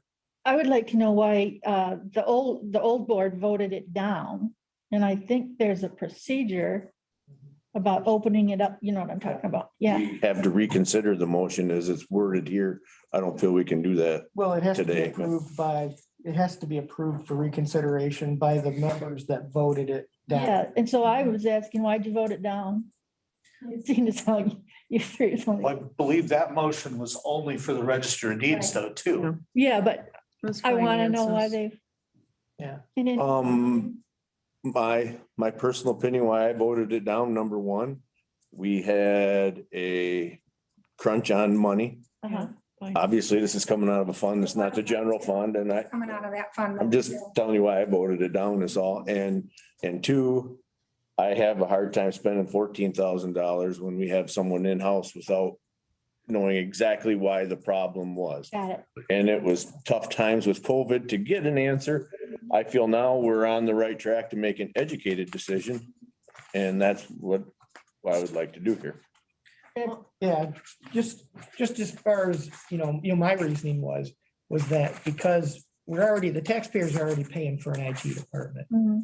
To come in and hire somebody separate for a department and have the taxpayers pay for that one too, for the same service, that's what Okay. I disagreed with. One thing that actually brought me up that you talked about is the fact that the people that also tried to outsource to split time, it really didn't work. Yes, Dawn, I'm sorry. I got someone with their hand raised here too. Okay, David Hoffling. Oh, David? Hi, David. If Sandy, to answer your question, you can actually look up the entirety of the meeting in which we made that decision. We have it on the county's YouTube page. So if you want to watch back the whole conversation, it's right there. Well, I was watching on Zoom, but I wasn't sure at the end, what exactly commissioners were thinking about turning that down, but I will go back and look at that again, but I think, I'm asking We them, all thank stated you. the Reason why. Pardon? Stated the reason why. Yeah, okay. I just told my reason why. Yeah. And if the answer is no, that's fine, but at least we have a conversation about it. We come up with different approaches and different solutions to try and solve a problem. And Correct, and what, another thing that I'll go along with what Lori said, which is nice, maybe this will change going forward, is you could get with other department heads that have funds out there that are not part of the general fund.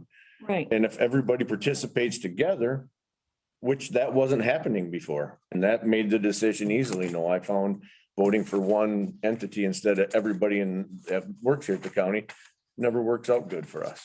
So So, What, you're talking about if everybody chipped in then, would yeah, the IT department that we have now, would they be gone and it would no, not at all. added onto it? No. Okay. We're trying to make life easier. Obviously, what we're doing now, we've got some people that aren't Right. feeling it is right. So Mhm. we want to give everybody the right tools. Sometimes if you don't have what you need to work with, you can't get your job done. Yeah, we're- Right. right. First thing we gotta do is gotta find out why. Uh-huh. That's why Yes, yes. we'll meet with Jesse at the finance meeting if you guys want, or we can have a special board meeting. and I can provide you a list of items that Jesse provided to me of projects Mhm. that he gave me and where Maybe he's it's too at with much. those things. I mean, Maybe it's this a is the way lot. to go. and You know, and if I could, both Gladwin County and Gratiot County, I meet with personally on a monthly basis. And Matt Hewitt, the IT director that would be in Jesse's position at Gratiot, we literally have a spreadsheet in Teams that we share because we've created our own special team. And when we have a video call once a month, we just go through the projects and he lets me know where everything stands, what he needs help with, what he's concentrating on, and we do that once a month. And then I send that on to the technical alignment manager. He gets with Matt. We've just finished a major capital improvement last year to replace all of the switching across Gratiot County, which was a huge project. do you feel that because of the big influx of Zoom meetings and everything else, that affects your time that you have trying, does that? It usually affects my time. That's Yeah. why I got John trained up to handle. Right. Yeah. Yeah. And if I might say, none of the problems that anybody's been talking about with us not responding to things as quickly, none of that is malicious. None of it is us just not wanting to do the work. As you've probably seen, we're drowning at work. Right. And we're desperately trying to figure out how to get a third person. What we need is some supplemental help for the IT department. What we don't need is a fractured IT department. That's, We don't need IT for one department over here, one department over there. We need help. Because I need help. And that's, yeah, and if we can get those funds, as you said, out of the general fund, as other departments have funds that they can contribute. Maybe, Well, our general is kind of strapped right now. yeah. So it's gonna have to, if it sounds like that's gonna We're here to help. have to happen from each individual department pulling it out of Right. their budgets. I think if If I we would, Can I interject real quick? One of the biggest things I think, besides we have, bigger issues with the infrastructure, meaning the servers and everything else. I mean, every time there needs to be an update on our computer for, the Adobe PDFs or anything like that, we have to interrupt Jesse from doing some big task to have them come do that when, Yeah. you could call into IT Right and it's something they could do right over the phone. We wouldn't have to go through Jesse. yeah, So We we're would- pulling Jesse away for all of these little things when he's got bigger things he could be working on. yeah. And to be honest, all those little updates, we automate with scripts and run them overnight. So it doesn't impact you at all during the day. But those are the little things that if you had time, you would be doing, writing scripts and and different things like that. And that's what we can do with an RMM. We Push have, all that out. we have so much work that needs to be done that stretches out from so many different categories that I'm not often able to get to the network administration work or a lot of the IT director work because I'm running around doing tech work. We need an extra body on site just to come in and sit down and do nothing but tickets and answer the phones and break fix. We need help. Well, and then that's good. And I think you available next Monday at 10 to come in and sit down? Real quick, but I should. Keep it short and sweet. Yeah. And then your proposal was to meet with Jesse and, I told him we'd kind of go out and just talk about what we talked about here, my approach, how to supplement things. And you'll give us tools that would make it better. What would we use? What would we not use? So that I can get that accurate quote put together. okay, and and you'll give us a new quote before the next meeting. And the journal outline what you're capable of doing, what the benefits are. Do you have any references that you can put in there too, please? Absolutely. Right. Absolutely. And I know there's a lot of local units that use IT Right, but I think the benefits of using IT Right, besides not having to pay benefits and everything, is that they're very familiar with most of our softwares. And as county with a bunch of different departments, we all have our different softwares that we have to use. Like I have to use BSNA for everything, but the courts have their, forgive me, Lori, is it GIS or JIS or something like that? So, I mean, there's so many different, and they are more familiar with all of them instead of having to train somebody else on all of these new or different softwares. And if you call BSNA and they have to escalate that to level 2 or 3, that comes to us anyway. We are the support company for BSNA and we do all their help desk. So if we coordinated with the other departments in the county for your service, would you take your direction from Jesse? Yes. Yep. And And that's where the relationship would grow is he would have to trust us to do what we say we're gonna do and help him plan. And that relationship will grow over time, like with Matt at Gratiot. In fact, you call Matt at Gratiot and his first thing on his voicemail is, if this is an IT issue, please put a ticket in with IT Right. And here's the phone number and everything. And the reason is because he uses our ticket system and everything flows into our help desk back to him. And then he decides what he's gonna work on and then pushes it back to our help desk to resolve. And the reason is now everything is documented, who worked on it, how long, everything. And you don't lose things because you can look at tickets and say, well, that one's 26 days old and no one's looked at it. Why? So how does that tie into our ticket system? Well, I don't know what you're using right now. Spiceworks. I think there is an API with Spiceworks that we can integrate, but we'd have to do a little bit of investigation. Or we switch ticket systems.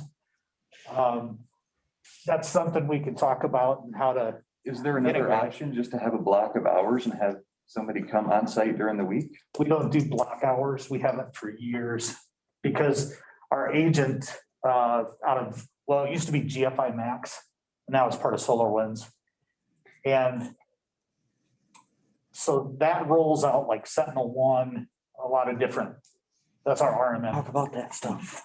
Yeah, so Yeah, we can talk about that. we've got a plan and they'll talk in the hall. they'll talk in the hall and we'll Jesse will look come by. forward to seeing you Monday and seeing your quote. All right, sounds good. what's the Thank you, Tom. Contact you then. Have that. Monday? You got a calendar in front of you. Thank you. Thank you for your time. Thank you. Okay. Sorry we had to air our laundry to you. I don't even have underwear on. Jesus. I have a question. Closed session. Is it- Yeah. Goodness sakes. Okay, so are you doing everybody or are you just doing the finance committee? We'll talk about that. Okay. Does everybody trust us to do it, just the finance committee, or does everybody want to attend? I mean, I just thought the next available meeting that is going to be on record, that would be quicker and we'd have it done. If you guys trust us, or can anybody come to the finance meeting? They can, can't Well, Well- do we have to worry about a quorum? You gotta worry about a quorum. they? Right. Yeah. Well, that's posted. I mean, the meeting is posted because it's a finance committee meeting, but But it doesn't, it's not posted as a full board meeting. Months anyway. no, it's posted as finance. So that would be the difference. If we have more, if we're gonna have more than a quorum there, then it's gotta be posted as a. Yeah, do we have time? Anybody outside the finance committee is attending, then we need to know that. Soon. Yeah, like now, Like right now. like right now. I would like to attend it. Good. Questions I'd like to ask. Dale, can you? Can't. No? Same zone. Okay, so let's just post it as a special meeting. And we'll do that first. Jesse can be there at 10, not take up his time. I mean, we And then can we- actually do that as a workshop, couldn't we? No, No. it'd have to be, Trying to make a decision now. The board member. Yeah. well, they're not coming to a decision, but the finance committee is. Right. So it could probably, Two separate. it could probably be in conjunction with the finance committee, but we add to the bottom of the finance committee, a quorum of county commissioners may be present. I'd have to look it up. I don't know. I think it still has to be listed as a forum. Doesn't hurt to post it as a No, meeting, right? no, we can do that. Right. Yeah, Okay.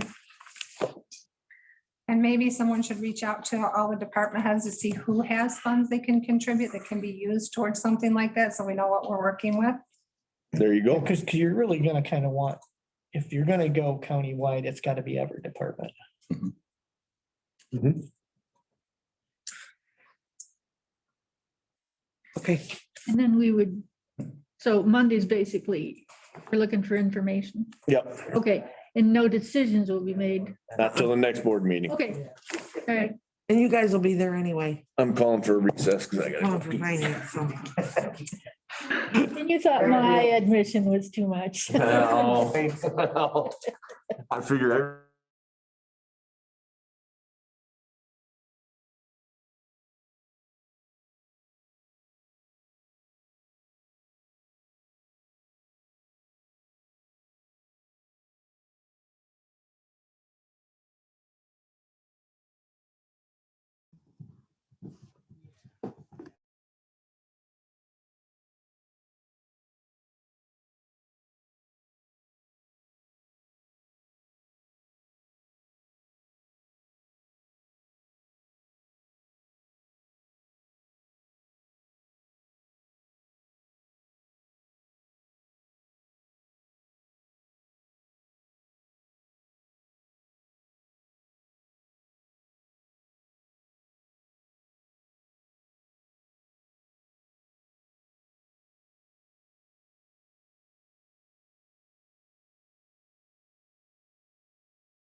Because we were wearing masks. Got a while. Where's Gordy at? Gordy, are you here?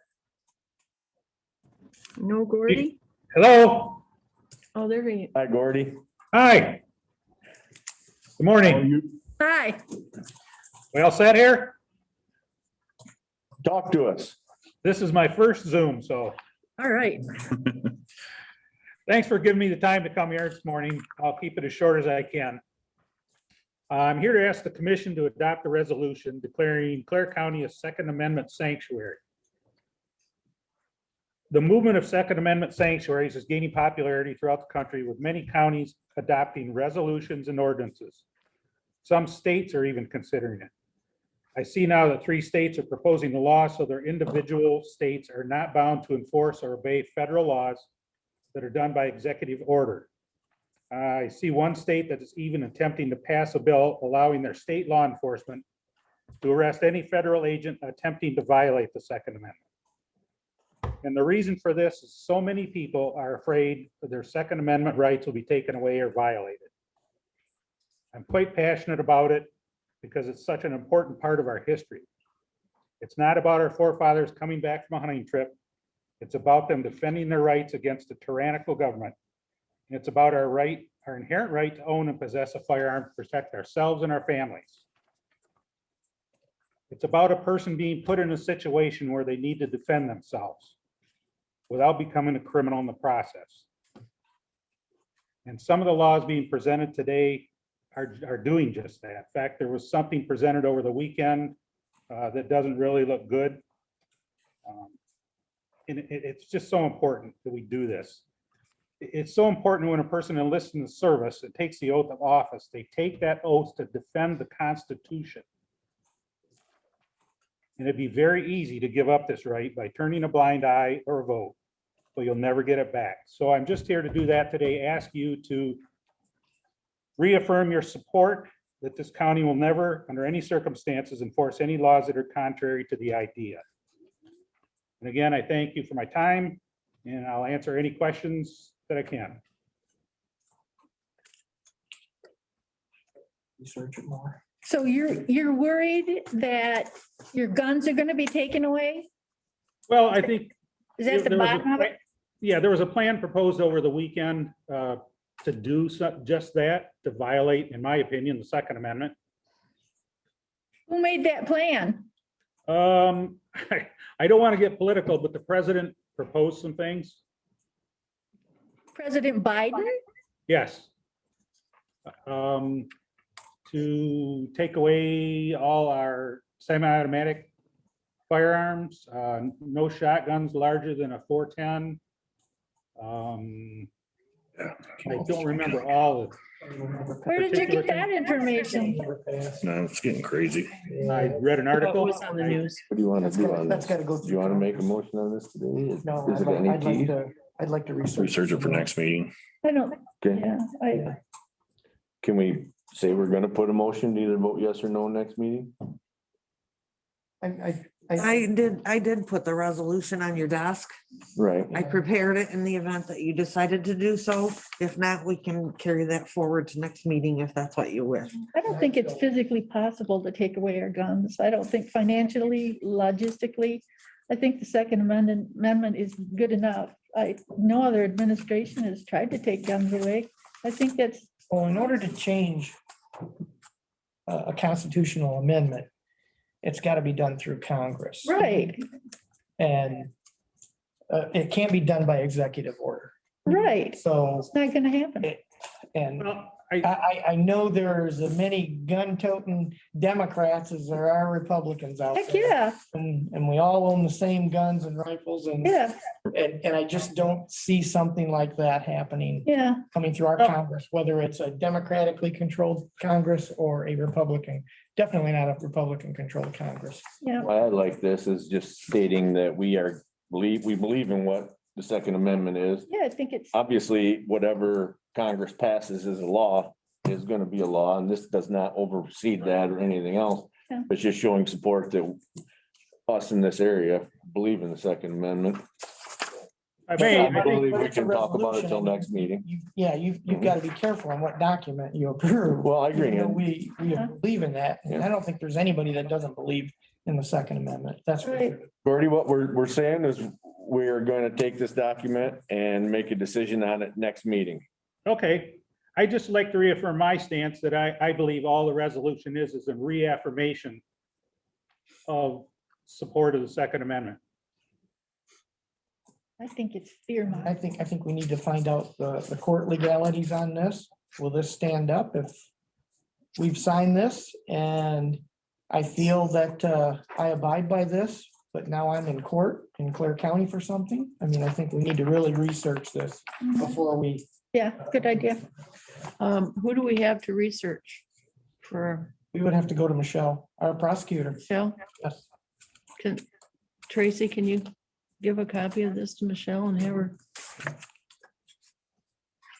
And I Thank you, think- Gordy. I think the sheriff would want to be involved too in something like Yep. this. Yeah, you're right. We had a sheriff that said that he wasn't gonna enforce Mhm. certain requirements and executive orders Yeah. of the governor, so. Right. And I'd like to ask him if he did decide to enforce some sort of taking your guns away, how would he even pull that off?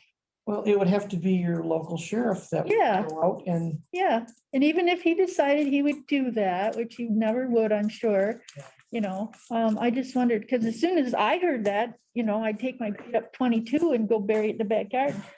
So, Well, I also believe that our sheriff would never enforce anything Right. contrary. yeah, Not that he'll be here forever. no, Who but knows I, what the future holds. even on a national level though, what are they gonna do? Send in the Army and the Air Force and go door to door? I mean, I don't think it can be done. Well, But I don't that's my think, opinion. yeah, I don't think it can be done either. But All this right, is- then. again, this is just a reaffirmation of that. Okay, thank you. Thank you for your time. Mhm, Gordy. Okay, Okay, now we got the court. Little behind schedule, but Yeah, I don't think, this is Daryl Schlaze, once again, Circuit and Probate Court for Clare and Gladwin County. I'm not sure if Mr. Warpel's here with us or not yet. Oh, yeah, there he is. I see his wonderful face. Well, part of it anyway. We're gonna be, I mean, personally, I'm gonna be real short with this. Steve and I had talked a little bit and he said, I'll follow your lead. We did not produce any long drawn out, presentation, just because I know we have a few new members on the board. The courts are a little bit different. The court's a co-equal branch of government. Your involvement with the court is budgetary. We come to you, we submit the budget just like a county department would be, even though we're not a department. You approve, we, change, whatever. We have a very good relationship with Tracy. If she needs something tweaked, we do that. We work with her. In essence, from my standpoint, I handle the 101, 131 budget, which is a circuit budget. And as of right now, we should have spent around 29, 30, 40% of our budget if we're on track. And my circuit budget is, we have spent 21.4%. The other budget that I deal with is probate family. That's kind of a misnomer somewhat too. Family court is actually part of circuit court. Everybody thinks, oh, if you have a kid going to court, they're going to probate court. They're not. They're going into the family division of circuit court. But in the past, probate court has handled all of those juvenile matters, all of the adoptions, all of the, on and on and on. All probate court does anymore is just kind of handles the wills and things along those lines. All the divorces are in the family division of circuit court. Anyway, so even though that's actually part of a circuit budget, it's still been labeled as probate family. And as I said before, we should be around 29%. I ran my expenditure sheets on 210, which should have been about 29%. And at that time, we had spent 27% in probate family court. Do you So have we're- copies of those expenditure sheets that you could share with us? I can. I mean, Tracy can get them probably easier than I can. I mean, I just go into BS&A based on what they told me, but I certainly can share those with you. Actually, Daryl, they Yeah. have them, General, they have them on their desks. There is the budget packet is on your desk, and on the very front page, you will see that I've put page numbers on there for which departments. okay, You'll see the circuit So- court department, district court, yep, they're all on there by page number. Okay. I am 101, 131, that's circuit. And the probate family is 101, 148. Steve will tell you, I'll talk, Steve, you got a mass. so This maybe is you can't one talk. thirty-six. He's 136, 101, 136. So those are the numbers that we're looking at. Also from the circuit probate court revenue side, we're real close to where we should be at this time of year, surprisingly, even with all the COVID things. I mean, I can go through line by line if you want me to. Some of them are a little bit low, so a couple of them are a little bit high. Overall, we're not all that far off from what we predicted when we went through the budget process. And as Tracy had mentioned, you have all that in front of you. And like I say, I can call them out individually so you can look at them if you want. Usually the biggest thing is court costs, and the court costs is actually collect to the county clerk's office. So she's obviously very, very involved in that as well. I'm just trying to look here. Circuit court costs is 101,000,601,131. And we are at 23.7%. So almost 24%. We probably should be a little bit higher than that right now. Some of the other, we get a lot of federal grant money comes in, or state grant, like reimbursing for the juvenile officer, juvenile probation officer, reimbursing for the judges' salaries, which are 100% funded by the state. And are the those come in revenues on in a, here, Tracy? and those come in on a quarterly basis. So they might be a little behind because the next quarter is not gonna be here till, April 1st. So it might show 25%. You're thinking, oh man, we should be at 40% right now. Well, we'll be at 50% when they send that money through. They also do what they call a standardization or state court fund. And once again, that comes through the state. We have no control over that. And they've been paying on a pretty regular basis, as they should be. I just want to mention a little bit in discussion with the IT right. And I don't know if which commissioner had mentioned something about going to the departments. We get our money from you. Our budgets are set up from you through the budget process. Like I say, we run our own show, hire, fire, determine, how we're going to do things after that. The county's not really involved, but having said that, we don't have any slush funds. We don't have any extra money sitting around to go towards IT. If we did, we certainly would throw in, because I think IT Rights is a good organization. Like I say, we deal with them exclusively in Gladwin. But the only way for me to get money to give back to you for IT is for you to give it to us. So that's kind of a roundabout way of saying, no. Are we in favor of it? Absolutely. Do we have any funds? Like I say, we don't have any money we bring in gets sent to the county. We don't keep any of the money of ourselves. So we not don't asking- have any extra. We're not asking for slush funds, but what about what we just spoke about with Michelle? I missed that. I was on a phone call. Could you ask me the question? I'll try to answer it. She was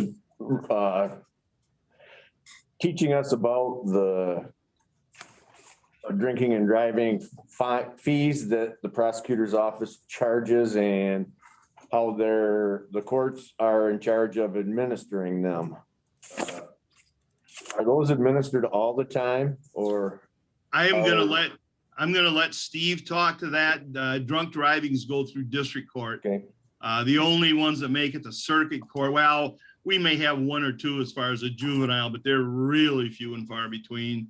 And any felony drunk driving may make it to circuit court, but then it may end up getting sent back down if they plead to a lesser offense. So, and I see Judge Farrell's on now too, so I'll let them address And that. it wasn't just drinking and. Yeah, I think what they were taught, what she was explaining to us was that the costs and the effort into prosecuting and the fines that are levied, there's the fines that are levied are a lot less than the costs incurred for the process.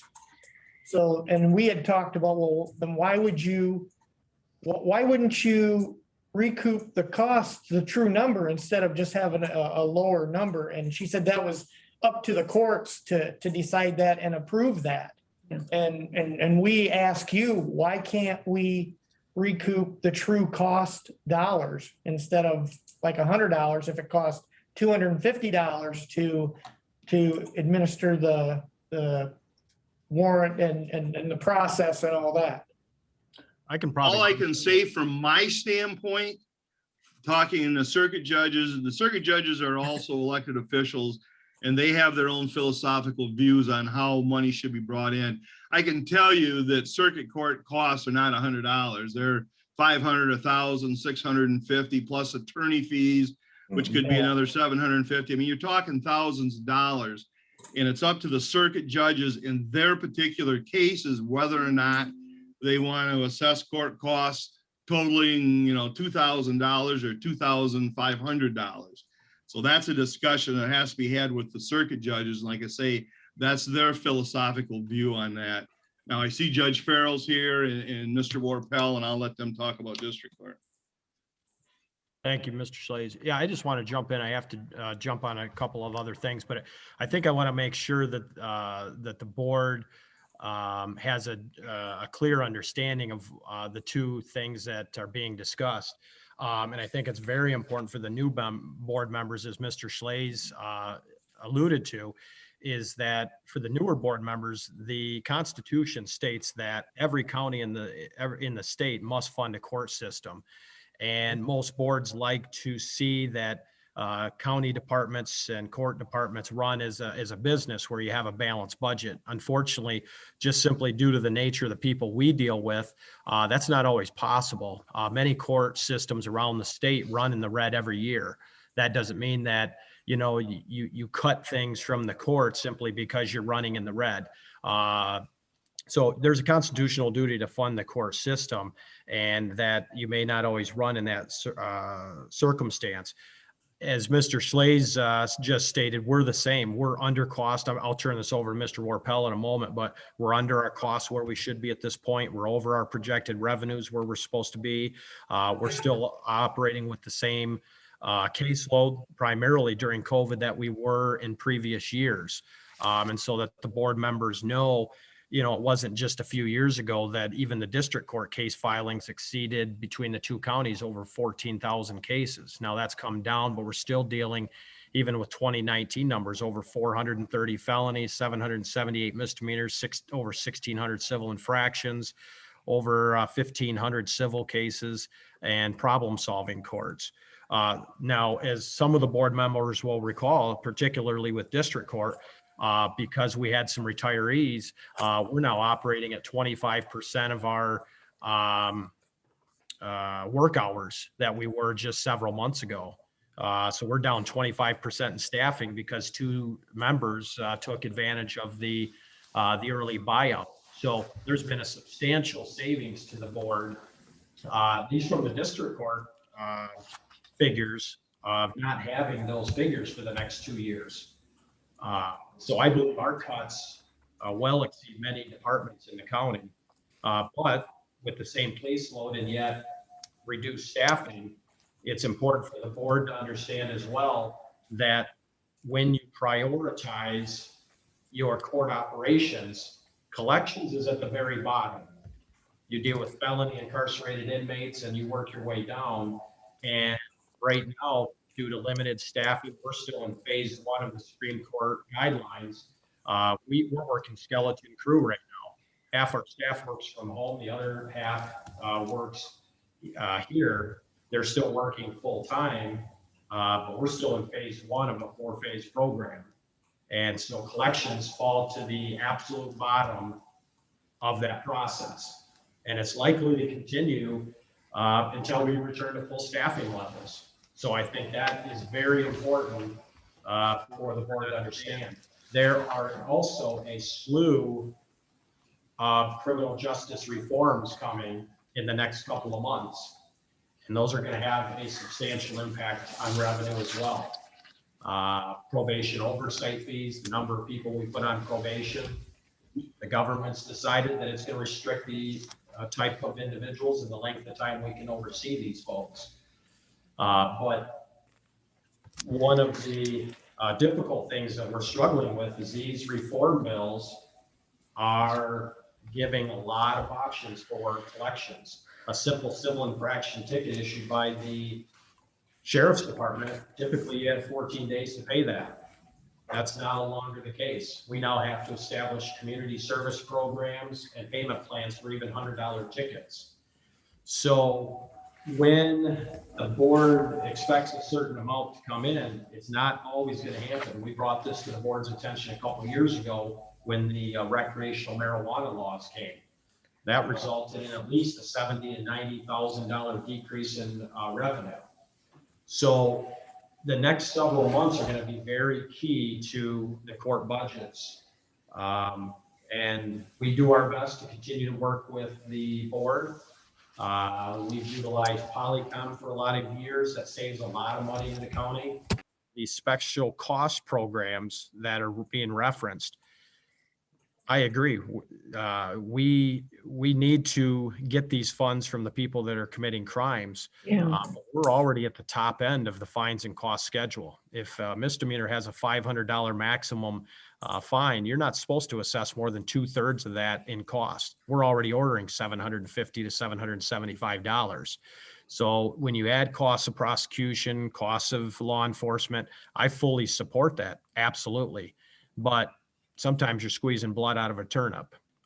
So you can't jail these folks under some new indigent defense rules and ability to pay determinations. So you can add all the costs you want, but until you have the staffing to collect it, it's not going to happen.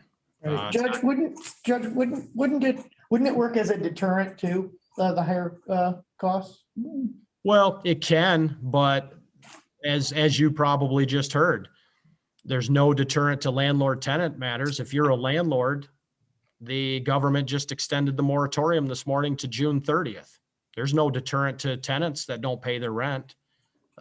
They just continue not to pay their rent. There's nothing you can do about it. So But they're linking that to the COVID crisis. well, yeah, everything's being linked to the COVID crisis. But the same thing is, ask the sheriff in both counties. We've talked, we're on the same page. They're on limited number of beds that we can house inmates. So we're prioritizing what folks you're putting in that jail. If we're operating 180 some bed jail and we can only house 40, what people you're putting in there. You're not putting these folks in there. That word gets around this town so quickly. I've run into so many people in the last 12 months that know that, hey, we're not picking up on bench warrants. We're not picking up on arrest warrants. We're not doing these things. That's no fault of the prosecutor. It's no fault of the sheriff, and it's no fault of the courts. That's just the state of the situation we're in right now. So the deterrent, yes, it can be a deterrent, but quite honestly, these folks understand that if you don't pay your fines and costs, you can't put them in jail.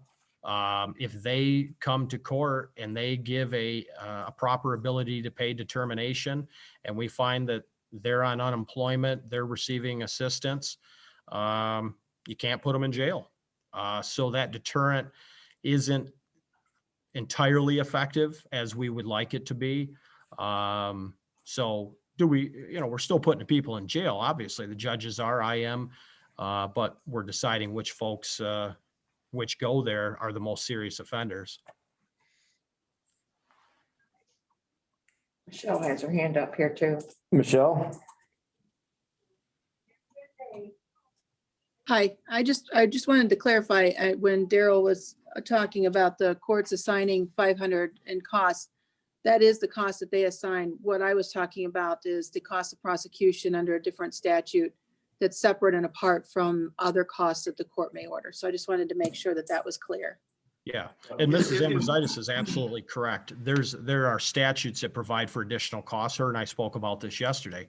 I support the additional assessment of costs in the cases in which it's permitted, but it doesn't always mean when you assess a cost that it comes in just like you'd expect it to come in.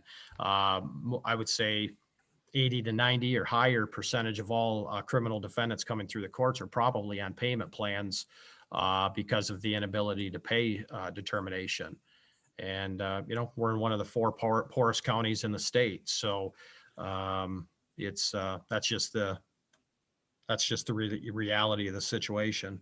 Right, but we're at least making an effort to try and recoup the costs of the process. Right. Well, absolutely. But I think what I want to clarify to the board is that the prioritization of the duties that the courts exercise, collections is at the very bottom. And until we return to full staffing, the Supreme Court hasn't even moved us from phase one. We're at the same phase we were as when the COVID situation began back in last March.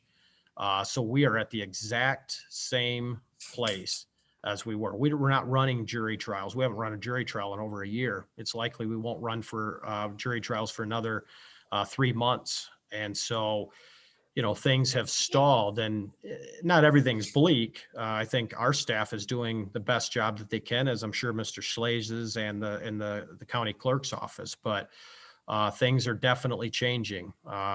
These criminal justice reform bills coming, you're going to see some big changes. And I want to agree with Ms. Ambrositis. I understand that's an additional category to attempt to get more money. My point kind of was, if you're having a hard time getting $2,000 out of a defendant, how much more trouble you're going to have getting $2,500 out of a defendant. Not that I disagree that it should be, if you're going to break the law, you ought to pay for the process. But like I say, that is Judge Farrell has kind of said, there's some guidelines that we as a court have to follow. There's also, the judges have their own philosophy on some of this stuff, and they're the ones that would have to actually answer to that rather than me. Also a deterrent. We've probably all read studies that, if you get caught and get $1,000 fine as a law-abiding citizen, 99.9% of the time, you're going to say, I'm never going to do that again. But a lot of the people we deal with can get out of prison and go right back in and be in a house 2 weeks later. It shows that it's more punitive possibly than rehabilitative, and it may not be a deterrent that we hope it would be. But like I say, I'm just throwing that out, food for thought. I'm not saying it's not a deterrent, but I'm not sure how good of a deterrent it is. Can I ask you how often you order these additional assessment of prosecutorial costs? Sure. Ms. Bristol, good to see you again, by the way. So, yeah, what Mrs. Ambrositis, and I'm not trying to put words in her mouth because I think her and I are on the same page with this. Until just a few days ago, we assess costs of prosecution and law enforcement costs on every case that it's permissible. So typically what you're seeing is on your drunk drivings, things of that nature. We've been assessing those for years. Mrs. Ambrositis, we spoke about it early on. We didn't absolutely see eye to eye initially on it, but I think the more that we had a discussion about it, but those costs, I believe it runs typically $200 to $250. So if the sheriff's department has a drunk driving case, depending on whether blood's drawn or not, if it's a breath test or a blood test, that adjusts that. But typically $200 cost. What Mrs. Ambrositis brought to the court's attention, I believe it was last Thursday or Friday, she sent an email to the judges and the administrators indicating that they were going to pursue the costs of prosecution in other matters where it's permissible by statute. Her and I discussed that yesterday. We support that. So that's an assessment of those. But I think like we're trying to explain those, and Mr. Schley's hit on this very well, is you can assess 500, 1,000 or 2,000. If you have an uncollectible person, it doesn't matter if you're in business or in the courts. But if you don't assess it, you're not going to get it. True. So why not? Yep, we do assess it, but I think everyone needs to understand that the district court, and, you know, for the most part, the circuit court clerks, that's the collection animal for the county. And without sufficient staffing, we have to make, you know, determinations where appropriate. So, you know, the retirements, while we fully supported them, we're in a 2-year period here where until we have 25% more work staff, you know, the collections don't have the highest priority. So So you're saying you're short on staff and collections? Is that what you're well, saying? what happened, and for the board members that were not here, what happened is the board submitted a proposal to employees that if they retired and had their appropriate time in and years of service and everything, that they would pay 2 years of insurance for those folks. Well, unfortunately, coincidentally, 2 of those that exercised that, I think there were only 3, I think, in the entire county. 2 of those were from district court. And so, Judge, back to the collection of the fees. The clerk has put in place a process for collecting those fees and costs and that you weren't able to collect. What is the recourse if someone doesn't pay it? We set up a payment plan, and if they're not paying, they go before the judge. Yeah. In our case, it would be Judge Evans or Judge Mink, Yeah. and then the judge will make a decision from there, whether he. And from what I understand, we've been pretty successful at We have in circuit court.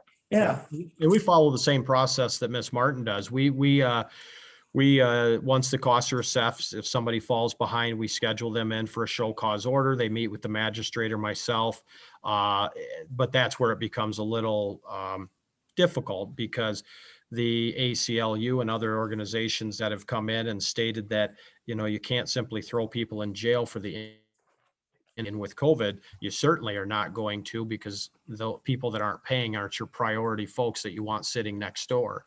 So when they come in, there's it's called an ability to pay determination. So the magistrate or myself have to make an assessment on their present ability to pay.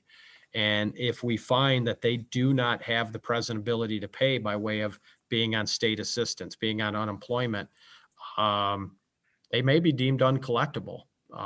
Or, you know, you might be getting $5 a month. But the point I was trying to say is that I think probably for Miss Martin and myself is collections are not an easy endeavor. It's a lot of time and it's a lot of effort. Her staff does it, our staff does it. And when you lose staff members, unfortunately, it really puts you in a crunch. So, Josh, I think the big thing that the purpose of this meeting is number one, to get even me as a new board member up to speed on how the courts work. But number 2 is to ask you as a board. But upfront, we all know everybody's short on help.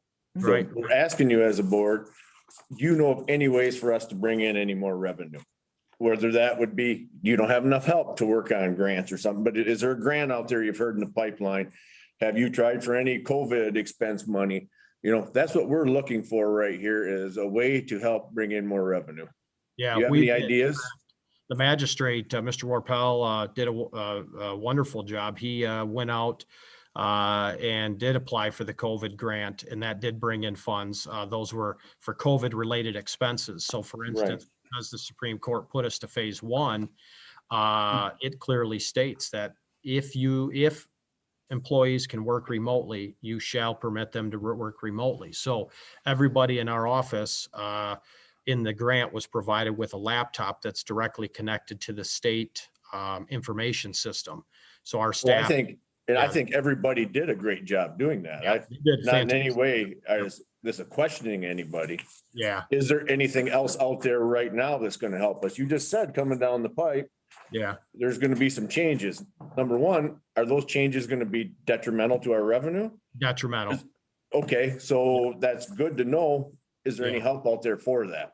No grants You know, that were. we've already taken a $600,000 hit to our budget, Right. and we'll talk on that later. And I understand courts we have to have. I understand that. I'm not questioning that either.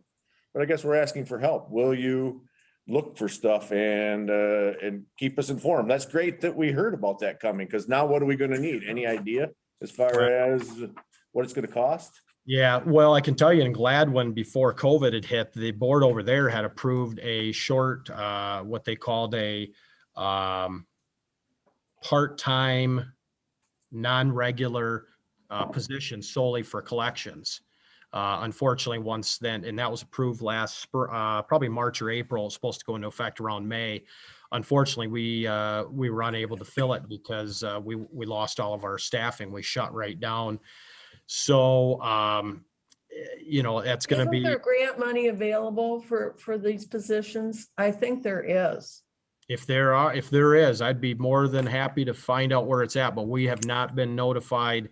We're hearing statewide that courts are struggling right now with collections. So I'm not aware of any grants right now and most of the grants do not permit for the hiring of staffing necessarily. Right. It's a lot of other costs, and they're directly attributable to COVID. So it's sanitizer, it's laptops, it's printers, so you don't have folks too close. But it's Our not. prosecutor has some of her staffing positions filled by grants. Why can't you? Yep, it's a entirely It's a different. COVID grant he's talking about, the COVID grant they've got, but yeah. There are other grants. There are other grants. Yeah, if you know of any, we're open, but as far as I know, for court funding, prosecutors are county offices, courts are not. So typically grants, usually, typically there are not grants available for the hiring of staffing at the court level. And right now you say you're pretty much on budget from what you did budget. Yeah. That's good. But but I would be remiss not to mention though, with these reforms coming, there may come a time as we went to the board and it came back to haunt us. And I'm not saying, a couple of you were very well in support of us, but some other board members, accused of us jostling figures and not reporting accurately.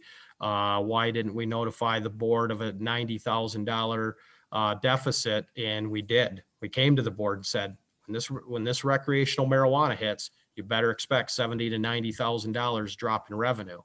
And then about 10 months later, we had board members saying, well, how can the district court be so far off on their projected amounts? Well, we told you a year ago.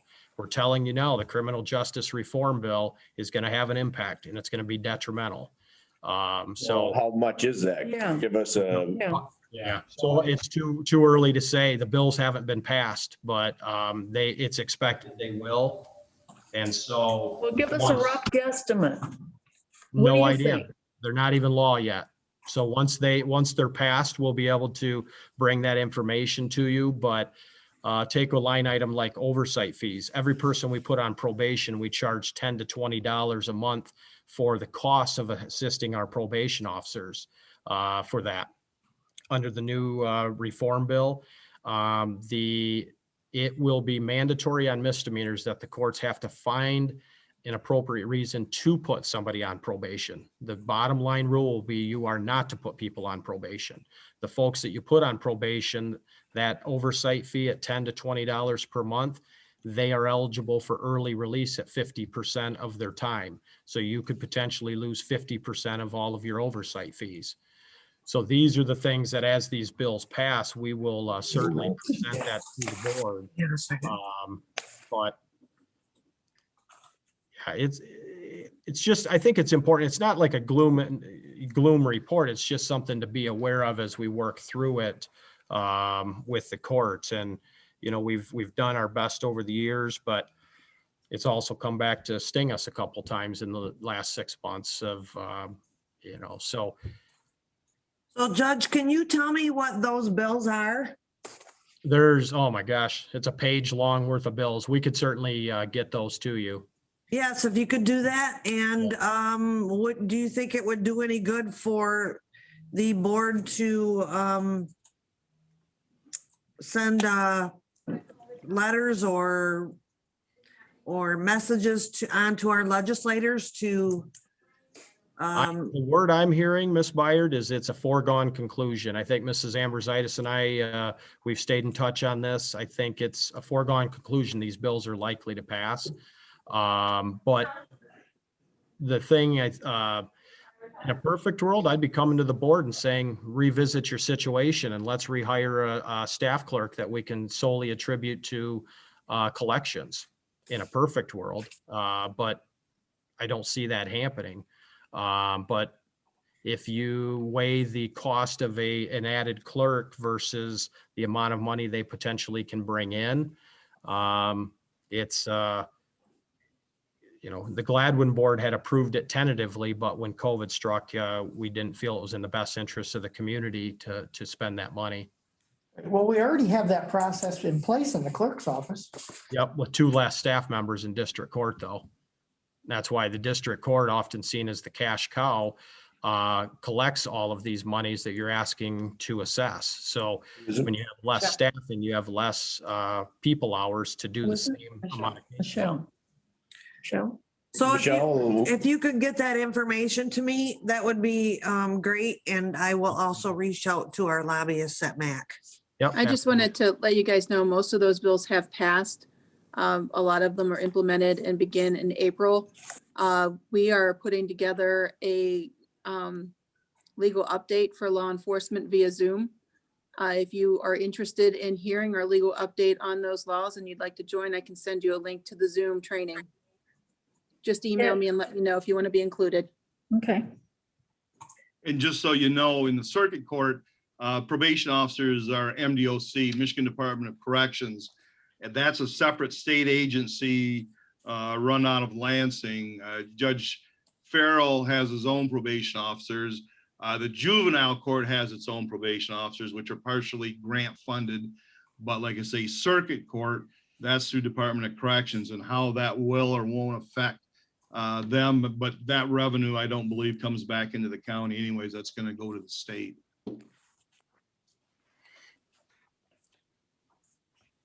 Okay, has anybody else got any questions for these? Well, and I just wanted to add a couple of things. Judge, can you mute your end though?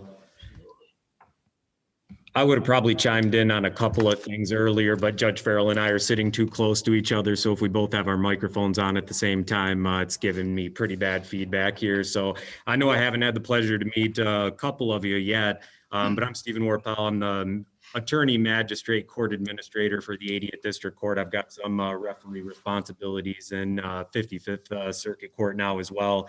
I just went through and I was looking closely at the numbers. I know Judge Farrell already gave you a broad view of everything, but as far as expenses are concerned, we are under budget at this point by a couple of percentage points. As far as revenues, we brought in more than projected by about 7 percentage points. However, a lot of that's attributed to a big bond that was forfeited, and the company still has a chance to redeem that. So if that were to be redeemed, we'd basically be right on track. Just to put some numbers with what Judge Farrell was already talking about, our expenses for this year compared to last year, we're $87,705 lower in expenses than what we were last year, basically all attributable to the 2 less employees. So, we're basically right on track. I foresee by the end of the year that district court costs, which is our big revenue number, is going to come in over budget. But it's hard to predict before the end of the year. If all the restrictions from COVID, start to be lifted more and more, I foresee if some of these numbers going up, but obviously we had to predict them in a way that would be fair to the board, fair to our budget here. So I do think some of the numbers are going to be up at the end of the year, but we can't project higher numbers right now when we're just right on track. So just wanted you to, make sure you knew all of that. And one last thing, just because we have some new board members, I am a part-time court administrator. I had worked for I originally started out in district court. I had Mr. Warpel's job and was the administrator for both Clare and Gladwin, and went to circuit probate court, and I spent 32 plus years here. The judges had a little falling out with the previous administrator. He resigned. They talked me into coming back. I work 10 to 15 hours a week between the two counties, between Clare and Gladwin. So I am not readily available.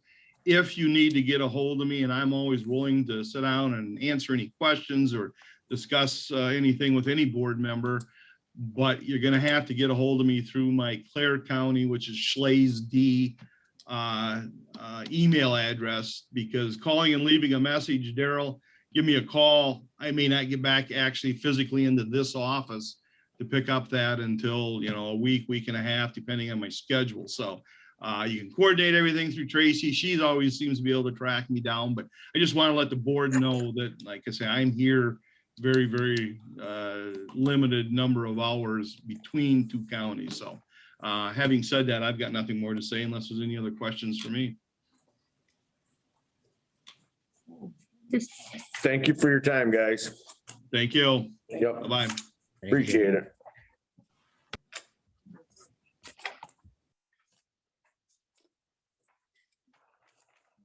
Okay.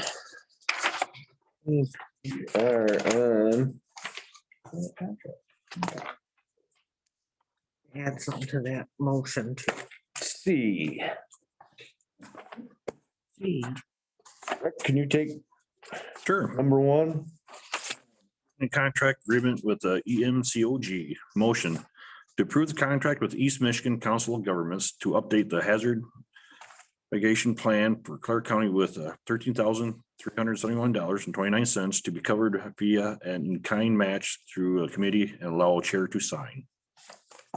Said you had to add to that? Yes, can you add to that with review by the county attorney?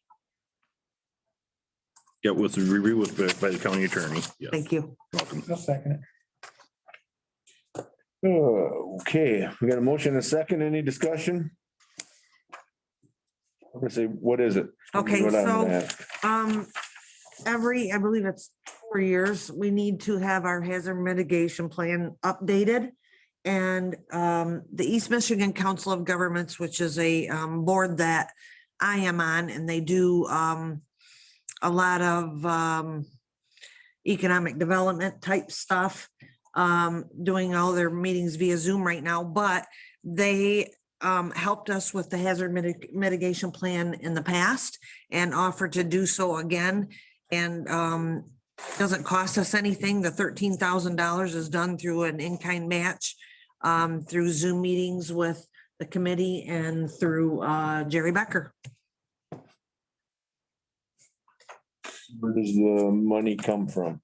It doesn't. It's in kind. It's like in the committee meetings that they do. So say Jerry spends 5 hours one day working on the hazard mitigation plan, that's in kind. It's okay, so that. To cover that. All right. Yep. Gotcha. So Was that Zoom meeting that Jerry just had a few days ago?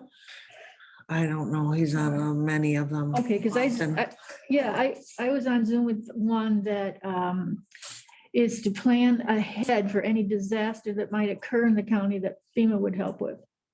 So. Okay, so the hazard mitigation plan kind of fits into that. Yeah, okay, got it. Thanks. Anybody else? By the way, hi, Sam. Well, I'm Jeff. Lincoln, Yes. Okay. Majeski. yes. Asplund, Yes. Pittsford, Yes. Bristol, Yes. Pasco. Yes. Motion carried. Bill number 2. Sure. Okay, to certify the appointment of Mike Tobin to the Region 7 area agency with the term of expiring on 3/20 or 3/31/2023, and the appointments of Tom's House Scott Owens, Mike Jenkins, and Terry Thayer to the Board of Appeals Construction Board with their terms to expire on 10/31/21. Didn't we do that last month? Yeah, didn't we just vote on that? If somebody will second, then I'll Sure, explain. yes. So, didn't realize, but we had already appointed these. So this is just affirming their, certifying their actual appointments. Okay, So there's, so we've nailed down an actual so the keyword is appointment date. certified. Yes, that's. Okay, what I got said, it. Certify. Okay, we're good. Roll call. Majeski, Yes. Asplund, Yes. Pitchford, Yes. Bristol, Yes. Rankin, Yes. Haskell. Yes. Sandy, you take number 3. Sure. Skip. I'll get you next time. Okay. All right, number 3, DPW appointments. Motion to appoint Luke Potter and Jason Walters and reappoint Lester Vida, Brian Tomaski, and Sam Russell to the DPW Board of Representatives with their term to expire on September 30th, 2024. Second. Thanks, Rick. Second, Second. Roll call. Bristol, Yes. Rankin, Yes. Majeski. Yes. Pitchford, Yes. Asplund, Yes. Haskell. Yes. Motion carried. Samantha, can you do number 4? Motion to approve Dale Majewski and Jeff Haskell to the Land Bank Authority to a 2-year term with their terms to expire on September 30th, 2022. Second. Roll call. Wait, discussion? Yes, I just want to know what do you do on that committee? What does the Land Bank Authority? Would, basically Jenny chairs it, and it talks about the delinquent tax funds, also All right, gives us an update and on tax foreclosure properties. yeah, okay, I'm Did I remembering. say that right, Jenny? Is that everything? Yes, it's basically a tool for the parcels that don't sell through tax foreclosure. Our main goal is to get them back on the tax roll. Okay. And so we use the land bank as that tool. In our county, the properties that we get back are mostly vacant land, mostly white birch lots. Pretty exciting, as our land sale in 2020, we did not have any properties that were unsold. They all sold. So that's exciting to me, but it's a vehicle. It also can somewhat help if we get an environmental challenged property where we need to do a brownfield or do some remediating. It also helps us. It's a vehicle to get grants, I guess, to help clean those up. Thank you. You're welcome. Carry on. Did someone second that? Yeah. Yeah, Brown. Did we vote? No. Okay, roll call. All right. Pitchford, Yes. Asplund, Yes. Bristol, Yes. Rankin, Yes. Majeski, Yes. Haskell. Yes. Motion carried. Bronwyn, can you do Yes. number 1 finance committee? To approve the e-recording contracts with Simplifile Corporate Service Company and EPN for the Register of Deeds and allow chair to sign. I'll second it.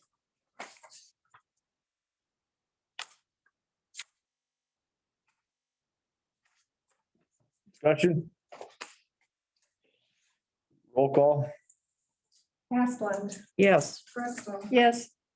Majeski, Yes. Pitchford, Yes. Rankin, Yes. Haskell. Yes. Motion carried. Rick, will you take number 2? Sure. Live scan fingerprint scanner. Motion to allow the clerk to purchase a live scan fingerprint scanner not to exceed $9,500 to be paid from the 256 CPL fund. Second. Should that be About that? should that be 256 automation fund? No, that's the 263. Oh, CPL fund. The CPL is the 263 fund. 263 instead of the 256. Okay. Do you want it CPL or do you want it is that, CPL fund. okay, so 263 CPO fund then, Jenny? Yep. And I seconded it. That is correct. Okay. Now, Which now are those question. numbers? Okay. Yes. So that's, so the fingerprint scanner, that's gonna be used for the CPL licenses and stuff like Yeah, that. so what I'm trying to do there is to be able to allocate more of my CPL fund for an employee versus using the general fund for an employee. So I reached out to the undersheriff to see if he had any objections to me taking that function over in my office. And he did not have any objections. And in fact, Sheriff Wilson said it would be great because it's one less thing that they have to do. Right. We would only be fingerprinting for CPLs. We wouldn't be doing for school employees or anything else. So it's only CPLs. The live scan machine will be paid for out of the CPL fund. And that will allow us to increase the money we're taking out of the CPL fund to approximately one person a week or 1 day a week for one person. That's my highest paid employee, which would be my chief deputy. So to get the most benefit out of that fund. And I think that's it. Yeah, you talked about, Questions on that? Did I explain it enough? yeah, you talked about it at great length, I think, at the budget workshop we had one night when you're giving your report. Yeah. We'll talk about it there. Okay. Yep. Sounded like a good idea. Roll call. Thank you. Majeski. Yes. Asplund. Yes. Bristol. Yes. Fitchburg. Haskell. Yeah. Dale? Approve statutory finance committee meeting minutes of January 25th, 2021 and February 8th, 2021 in the amount of $99,236.52 and $223,772.97. Second that. Roll call. Majeski. Yes. Did a good Yes. job. Asplund. Yes. Fitchburg. Yes. Rankin. Yes. Haskell. Yes. Motion carried. Number 2, Samantha? Motion to approve the expenditures for the month of January 2021 in the amount of $1,241,142.89 with the general fund expenditures totaling $847,399.09. I'll second that.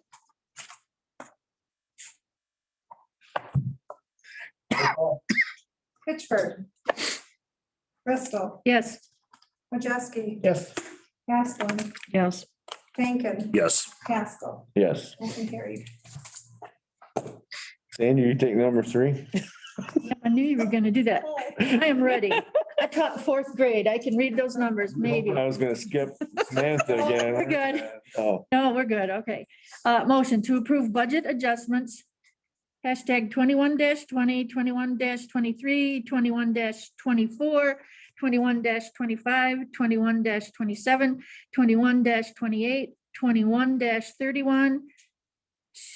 it should be 21. Okay, 21-33, 21-34, 21-35, 21-36, 21-37, 21-38, 21-39, 21-40, and 21-41 in the amount of $31,200, $7,500, $3,800, $100, $100,000, $138,000 and, oh, wait, $138,843.67, $3,165 and $252.06.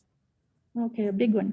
$1,132,202, $500, $20,000, $10,081, $111,477. Good Lord. $28,272, $612,000, $10,696.35 and 10,377, wait, 10,000. There. Yeah, oh yeah, okay. 10,377,706.15. Did I say that one right? Yeah. Okay, to be distributed. I need to like take a nap. Second it. Oh, goodness. Um, Can I just say something really quick about budget adjustment 21-39? I was just looking at these last night, and I would caution against taking any money from the health reimbursement line. That one has never been lower than 300,000. And I do realize that animal shelter is going to come out of that and their fund's going to reimburse on that. But I just would caution about taking too much money out of that line. That was 39. 21-39. I move to amend the motion by taking out 21-39. Well, I'm not saying that you don't have to. I would just say caution and look it over because I don't know if things are changing, but that line has not ever been under 300,000. No, but there are some of the funds are coming out of the direct lines, which is why I did that to allow to cover for that, but I wouldn't be taking any more than that out of there. But that's up to you. If you don't want me to do that, I won't. I follow our treasurer's recommendation here. I think she's, pretty well on point in her analysis. Jenny, do you think we should scratch it or just continue on? You're just issuing caution. I would issue caution. You could probably reduce it a little bit since we are taking some money from the animal control. So, but I don't know how many full-time people do we have on health insurance through there. But whatever their piece is, There's two. you could reduce it a little bit. But like last year, we ended with 309,000. The year before that was 329,000. We just have not been below. So if we could estimate somewhat with the animal shelter, I'm not saying you couldn't reduce it, but I'm just thinking you're probably not going to want to do it by too much. That particular line.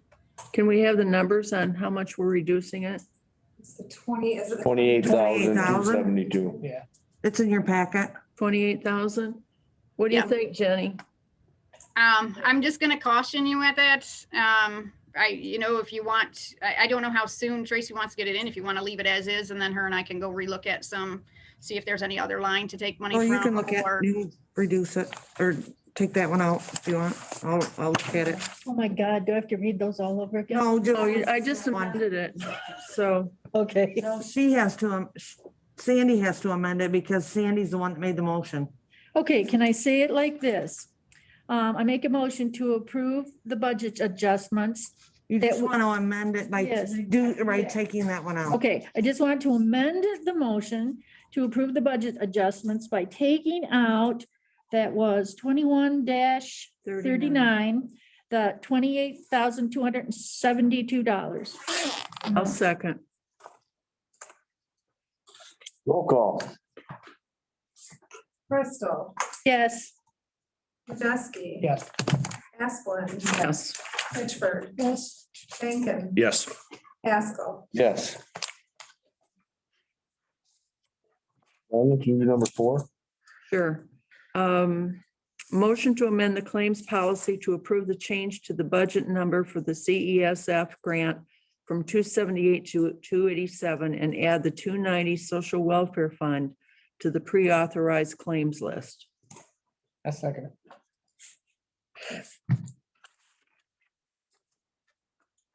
Roll call. Asplund. Yes. Majeski. Yes. Bristol. Yes. Pitchford. Yes. Rankin. Yes. Haskell. Yes. Motion carried. Okay. Laura, you're up. Okay, short and sweet. No one filed for a May election in Clare County. Yay. So we didn't have one. However, Arthur Township in Clare County does have an election through Gladwin County, their Beaverton schools. So Arthur Township will have an election. I want to talk, I don't think I've talked to you, I don't remember if I did, about the property protection property fraud protection program. That is something that my office is implementing through the Register of Deeds. It's free to the county because it's in with our software vendor already, our Fiddler Technologies, and it's free to the citizens of Clare County to sign up for. So if Samantha Pitchford signed up for this program, she would log on, type in her last name twice, her first name twice, and then tell whether she wants to be notified by phone or by email, and type in that information, and that's it. So anytime a document is recorded in the Register of Deeds office with the name Samantha Pitchford on it, you'll get notification via email or phone, whichever you selected. That's the highest white collar crime right now in the nation is property fraud. So that is a nice feature for our citizens to be able to access free of charge. It's on our website. I'm going to be advertising regarding it. Very easy to sign up. If you have any questions, let me know. And then I wanted to address one more thing with you. At the budget meeting that I presented, I talked to you about doing a budget adjustment of $37,000 because my revenues were coming in higher than I expected them to. After the meeting, I spoke with the treasurer and she cautioned me not to do a budget adjustment unless I was 100% sure that those revenues were going to come in at the higher expected amounts. Right. And I didn't realize that. So I did not do that budget adjustment. She said, once they reach 100%, absolutely go ahead, any overages, do the budget adjustments. So I did tell you that I was going to do that. It was going to help the deficit, but I did not do that based on her recommendation. She told. And I have a question on that, and I hope Jenny will chime in too, but I was gonna wait till my report, but to talk about that. But isn't our budget kind of, it's a work in progress every month? So if we're ahead of schedule, can't we put that in there and budget it that we're ahead? And then if we lose revenue and are not gonna make it, it'll go down. And I want to know, and I'm not saying that's right or wrong. I just want to know what the cons to that would be. But it gives you false numbers when you're reviewing it on a monthly basis like we do. It kind of gives you false hopes that there's $30,000 more. Because you're just projecting what you're gonna have instead of real time, is that it? And it all depends on what type of revenue it is also. So for state revenue, you pretty much, for the most part, know you're going to get it and what it should be at. But for service revenue is just that. It depends on how many people are going to use your services. So now don't get me wrong, if you are already at 80 or 90% of your revenue budget, then you know you can bump it some, but you should be cautious on what you bump, otherwise you're overstating your revenues. You could possibly be overstating your revenues. So it's just to be cautious. We So kind of a little bit all more right. conservative on that, is to make sure that we're in line. In the budgeting process, then, should you look at that as maybe just use it as an indicators to hope that's coming in? Could you have a percentage on the end of that anyways to what? So Yes. if you What look good is at a budget that's always in the works if it's not, you don't know if you're ahead of the game or not? And I'm not disputing anybody. I'm just trying to learn what's the best policy Well, here. that's the understanding is that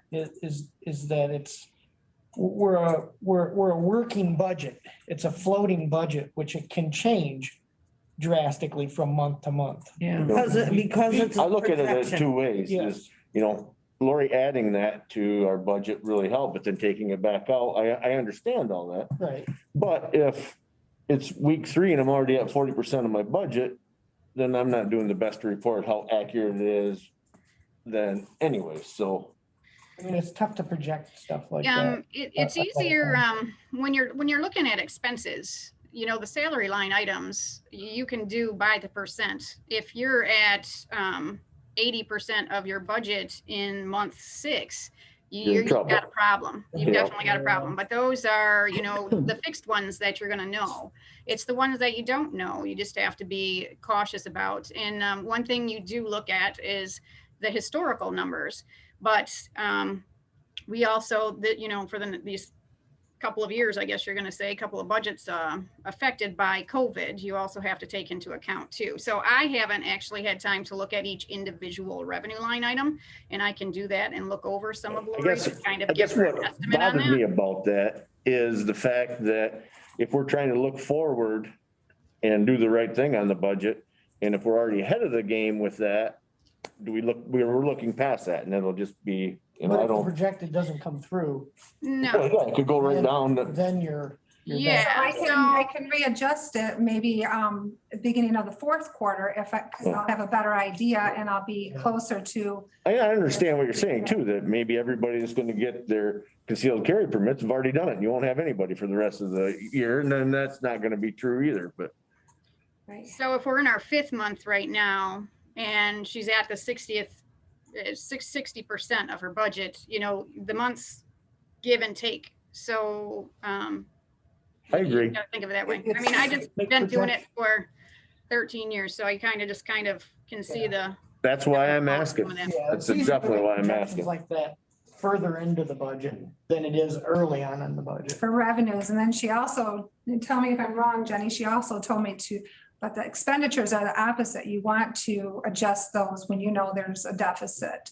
So you want to adjust those all the time and not to adjust based on anticipation of getting a grant, not to adjust the revenues in anticipation of a grant. Wait till the grant Makes comes in, sense. then adjust those revenues.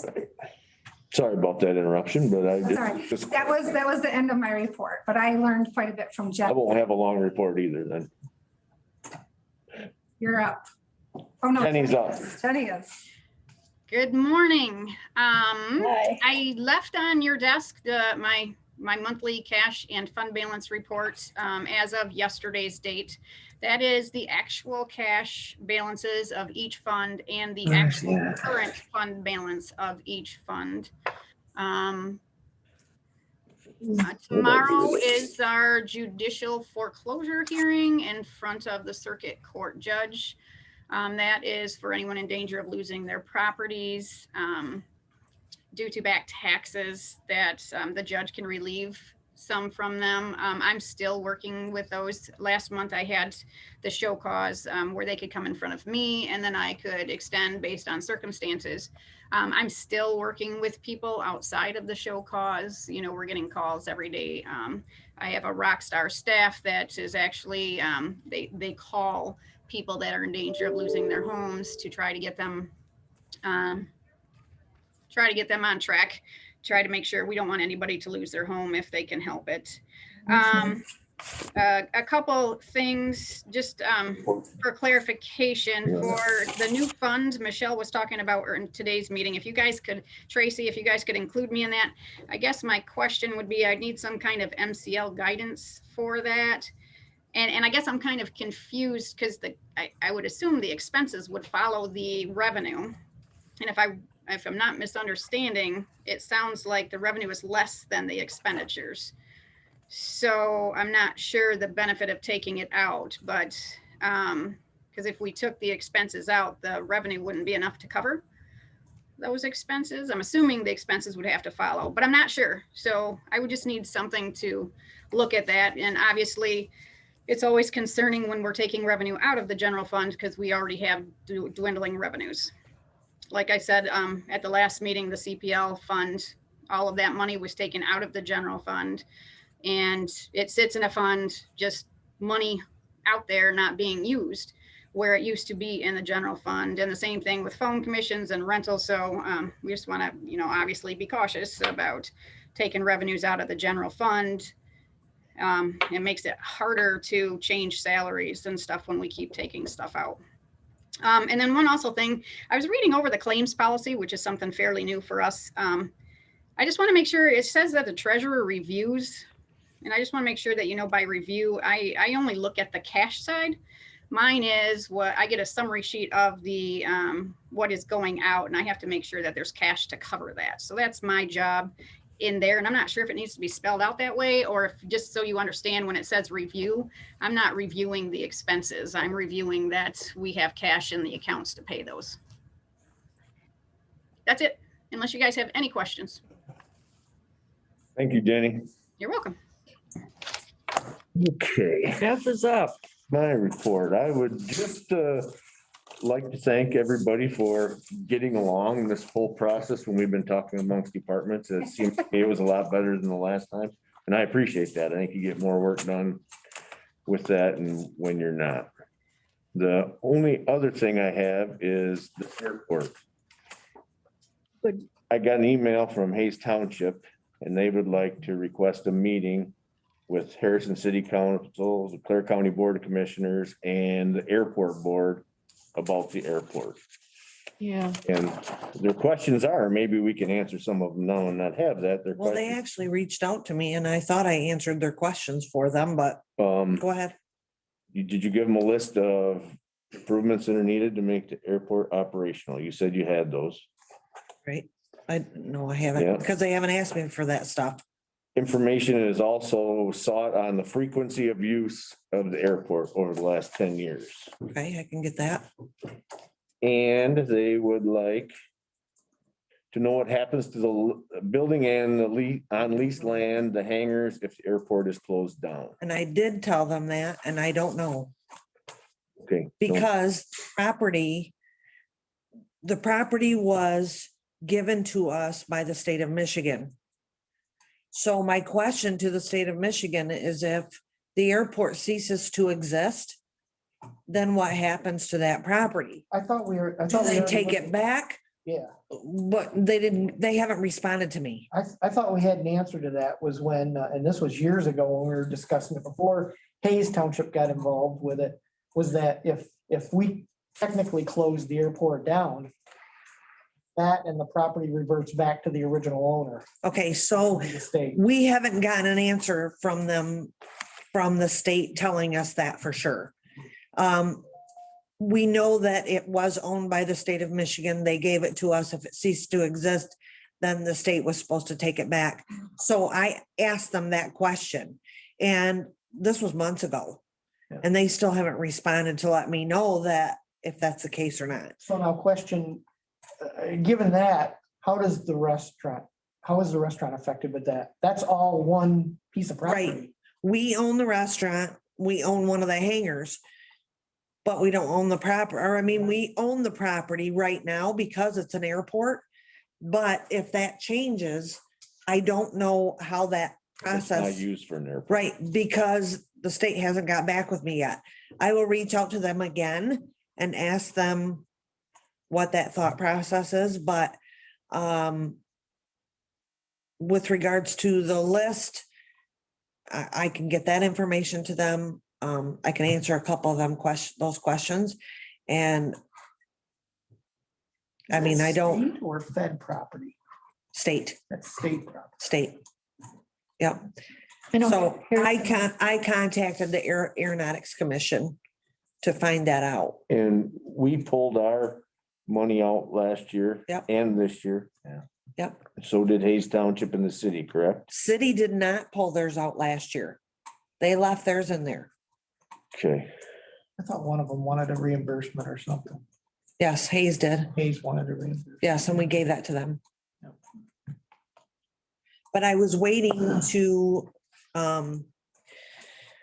get some answers before I actually had a committee meeting with them, with the whole Okay. group. Maybe you can get with And- Rick and get him that information we have and tell him that we're holding off till we find that other one. Either get me a copy of that or, okay, I'll take a copy. I of got it that right and in my leave email. that. You probably should have a meeting just to set a course of action. Yep, yep. What's going to, what we're gonna do, no matter what the response is back from the. Right. from the And state. so you know, there is a representative from Hayes and from the city of Harrison that is on that airport committee. Right. So they're already involved. Who's on it for us? For us? Samantha. Okay. You know when their next meeting is? We haven't had one. We haven't had one yet, All right. but I think I usually hold those the second Monday or Tuesday or something to that effect. So I'll have one scheduled for Is the for airport, March. airport open now? Yes, Okay, it is operational. okay, it's been plowed? Yep, our airport manager is still working. Okay, He's still doing things out there because we still are getting revenue Right. from the airport restaurant and the hangars. So he's still doing plowing and different things like that. He is working on, one of the things that the state, when they came out to do our inspection, that they asked us to do was to, there was a couple of trees on other people's property that were, in line with the flight path. So those have to be, That hasn't been done yet? no, but because he's trying to get someone local that would be able to cut down those trees, or at least, Trim the top. yeah, trim the tops so that they're in compliance with the flight path. And the painting was done, correct? Wasn't there supposed to be, they needed painting on the runways or something? Yeah, that was a while ago. And then there was also some markers, That's what, and that was pretty simple that he took care of. So the really big project in all of it is the runways. yep, the runways and the patching of those holes. Cause they're big. That would be good, to get to Hayes and maybe CC the city on that too, when you send that to Rick out there, Hayes Township. Yep, I will do that. And I will also let them know that we are planning on having a meeting next month. Perfect. So, I had a comment about that too, about the plowing of the runways, because I think Eddie Erskine, who's on the airport board, he was telling me, because he's my township supervisor, that he's not gonna be able to plow because he can't afford the cost to do it, for free, because he's just doing it for free for the airport. And he asked if, why couldn't the road commission do that? That'd be a road commission question. yes, Okay. Thank you. we could check in. Dale? No, just been attending my meetings. Not a whole lot going on out there. With that in the meetings, just want to make sure that we stick close to this budget and we'll listen to the departments, take into consideration the shortfalls that the courts were saying they were having, and the sheriff's department. I know we got a little bit of good news on some more inmates and that, but really, I mean, I always caution when it's always kind of like pie in the sky out there with this inmate thing. So, but we need to stay close to the budget and take it monthly. Take it, and if we have to make adjustments at that point. So, other than that, that's it. Rick? I reached out to our state rep, Jason Wentworth, about our budget worries, employee retention, and our election integrity. Talked to Jason last Friday and just wanted to ask him about, is there any help in the state level for the budget? And what he offered to do is get 2 budget specialists and set up a meeting with the commissioners to sit down and look at our budget and try to help us see what there's anything out there we can do or anything in-house we can do. And he offered that up, so I bring it back to the board and see if Did we you try and offer some help finding some money? yes, to help find money.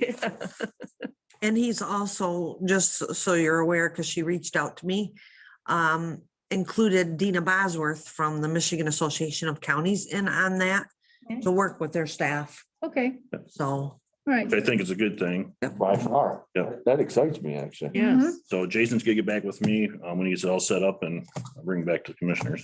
Great work. that's Perfect. That's Very good. awesome. Yep. Also, if you talk to him, tell him we want to talk to him about indigent defense also. oh, and I did, I sent a letter or an email to Dina Bosworth with the Michigan Association of Counties about the MIDC. And that I think that the amounts that the counties are paying in should be looked at. Good. I said, I know this probably isn't the same for all counties. I said, but just because they selected those three particular years, I said, those are the highest ones that Clear County had. And I said, so we're paying a higher amount than other people. So I think they should actually, now that the MIDC has been in play for a little bit, they should actually look Okay, good. at those figures. And one thing that Judge Farrell actually brought up that why couldn't we use that to our advantage? That look at the revenue we lost because of the marijuana legalization. Well, that have to affect what we paid in for that because of the lack of prosecution needed there. Yeah. Okay.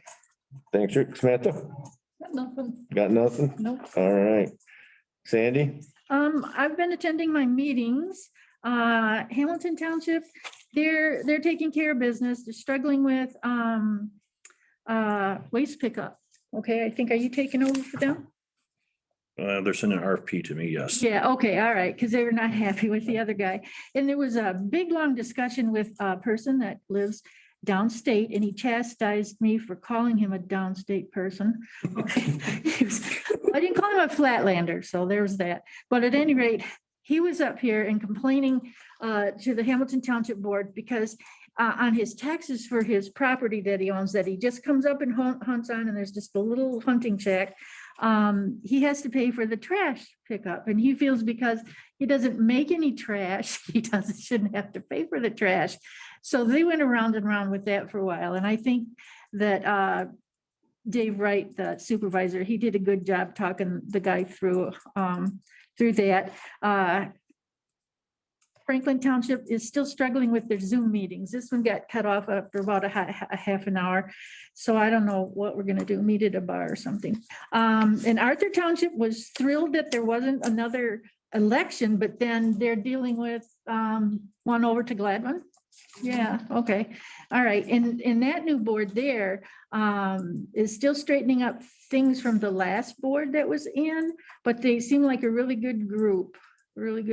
And they're following the spacing that they have in there, and they're wearing masks and stuff. So I think that's about it. Oh, I wanted to tell you also that my Zoom meeting with the Region 7, we finally left Zoom. They're going to try and meet in person this time.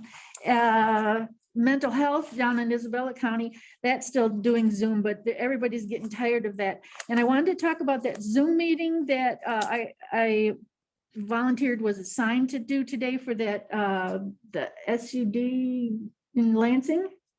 Mm-hmm. Yes, that's today at 4:00. Yes, yeah. Is that, you know what I'm talking about? Yeah, you may be. Roped into it last week. Yeah, okay. So, and I'll need that Zoom link again, but I got fussy about that because that's like a 4-hour round trip for me if I had to drive it. And there's no mileage anymore. And the $25 per diem would barely cover my gas. So, and if I bought, I had to stop for a snack or something. So I would be actually paying to go to that. And I'm thinking that for these out of county meetings that are far, far away and aren't reimbursed mileage, like Region 7 does and mental health, that maybe for the out of county meetings, you ought to have mileage given. And I don't mind. And it's the time too. That's like 4 hours out of my life. How long are they gonna continue with the Zoom? I think MTA's got until March 28th when they said about their meetings and that. So maybe we can revisit it if you've got to go down there, if not, attend them in Zoom. Because I didn't really officially sign up for it. I said I'd do the Zoom meetings. Okay. Yeah, and We took that as signing up. We took that as signing All up. right, I need to make a motion about it. Blood. Yeah, okay, because I think that's a little bit too harsh. Okay, that's it. That's good. Bronwyn? Same as Dale, doing the town meetings, and had Frost last night, and they were all up in arms about, I think you heard me talk about the gypsy moth situation. And they said that they can't, is it Margaret? Melissa, their contact person. They can't get any answers from her. They said the people that are on the list are not on the map and vice versa. And they're pretty upset, so. And Melissa's not answering their She's phone calls? not answering their questions. Well, they do have a board that there's an avenue they can go to if they don't get the answers they need to from. They can attend the And board meeting. contact their board. They do have a board. Yes, And So didn't we assign Stephanie to work with her? yes. Yes. Has she met with Melissa yet? I don't know. I don't know. I don't believe so. Okay, I was on that board for about 10 months, the year after my commissioner term ended. Didn't we just get a update on the gypsy moth? They had the map. Sprayed the map, everything. got it Yes, I down. sent it to all of you. Yeah. All I'm gonna say. Bad, huh? Wow.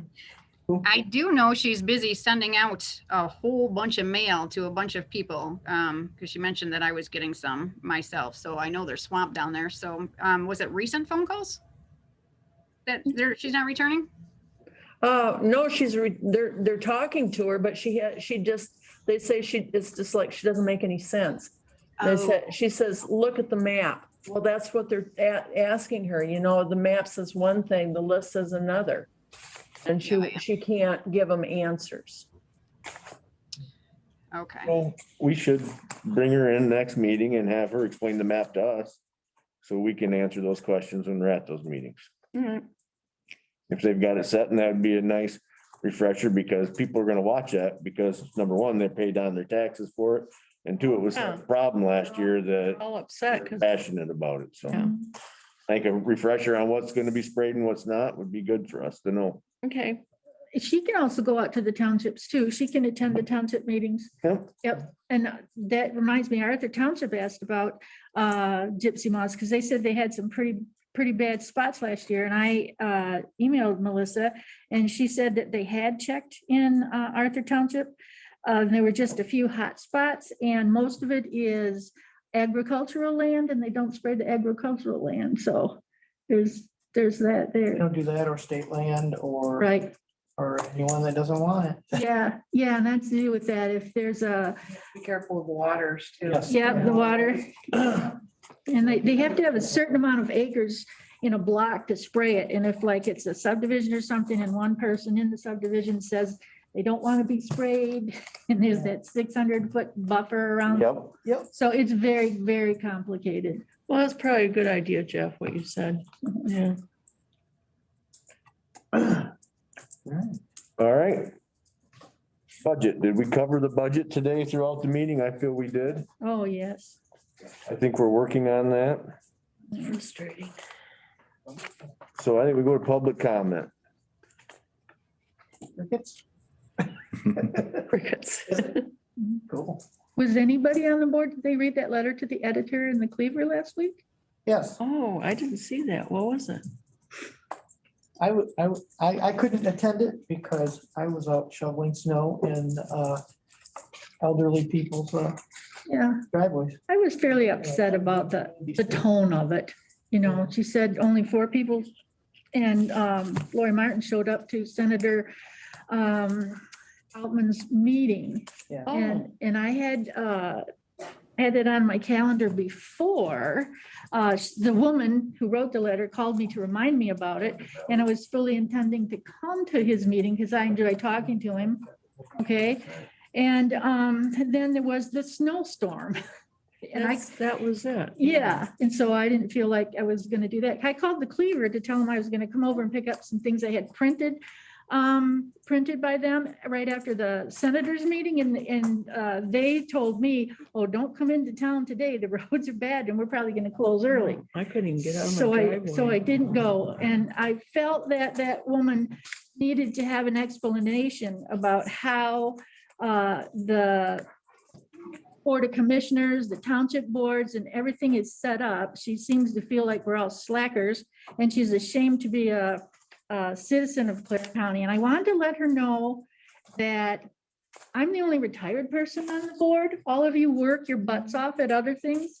And it's hard for people like that to get a day, some time off in the middle of a workday to come to a meeting. And The weather. she didn't talk about the weather. Yeah. But I was going to tell you that I appreciated that you went, and maybe you could give us a synopsis of what he had to say. Yeah. If there was anything for the county. He just basically answered a question. Okay, and were those people local people? Like, did they walk here or did they drive? One gentleman was from Farwell. But regular citizens, not on a board of anything, right? Yeah, and that's usually what his local office hours are about, not to talk to like a whole board or something like that. So, and then, Quite a few times. yeah, and I then, talked to him quite a bit, so. yeah, and then who else was there? And then there were 3 from Harrison, Okay, from Harrison and Martin. okay, all right. Were they wearing masks? Yes. Okay, good. 3 of them. Yeah, okay. And I was glad you only had to walk down the hall and a flight of stairs to get there and you didn't have to drive in the snow. Okay. There you go. Meeting adjourned. I didn't start signing. Did you read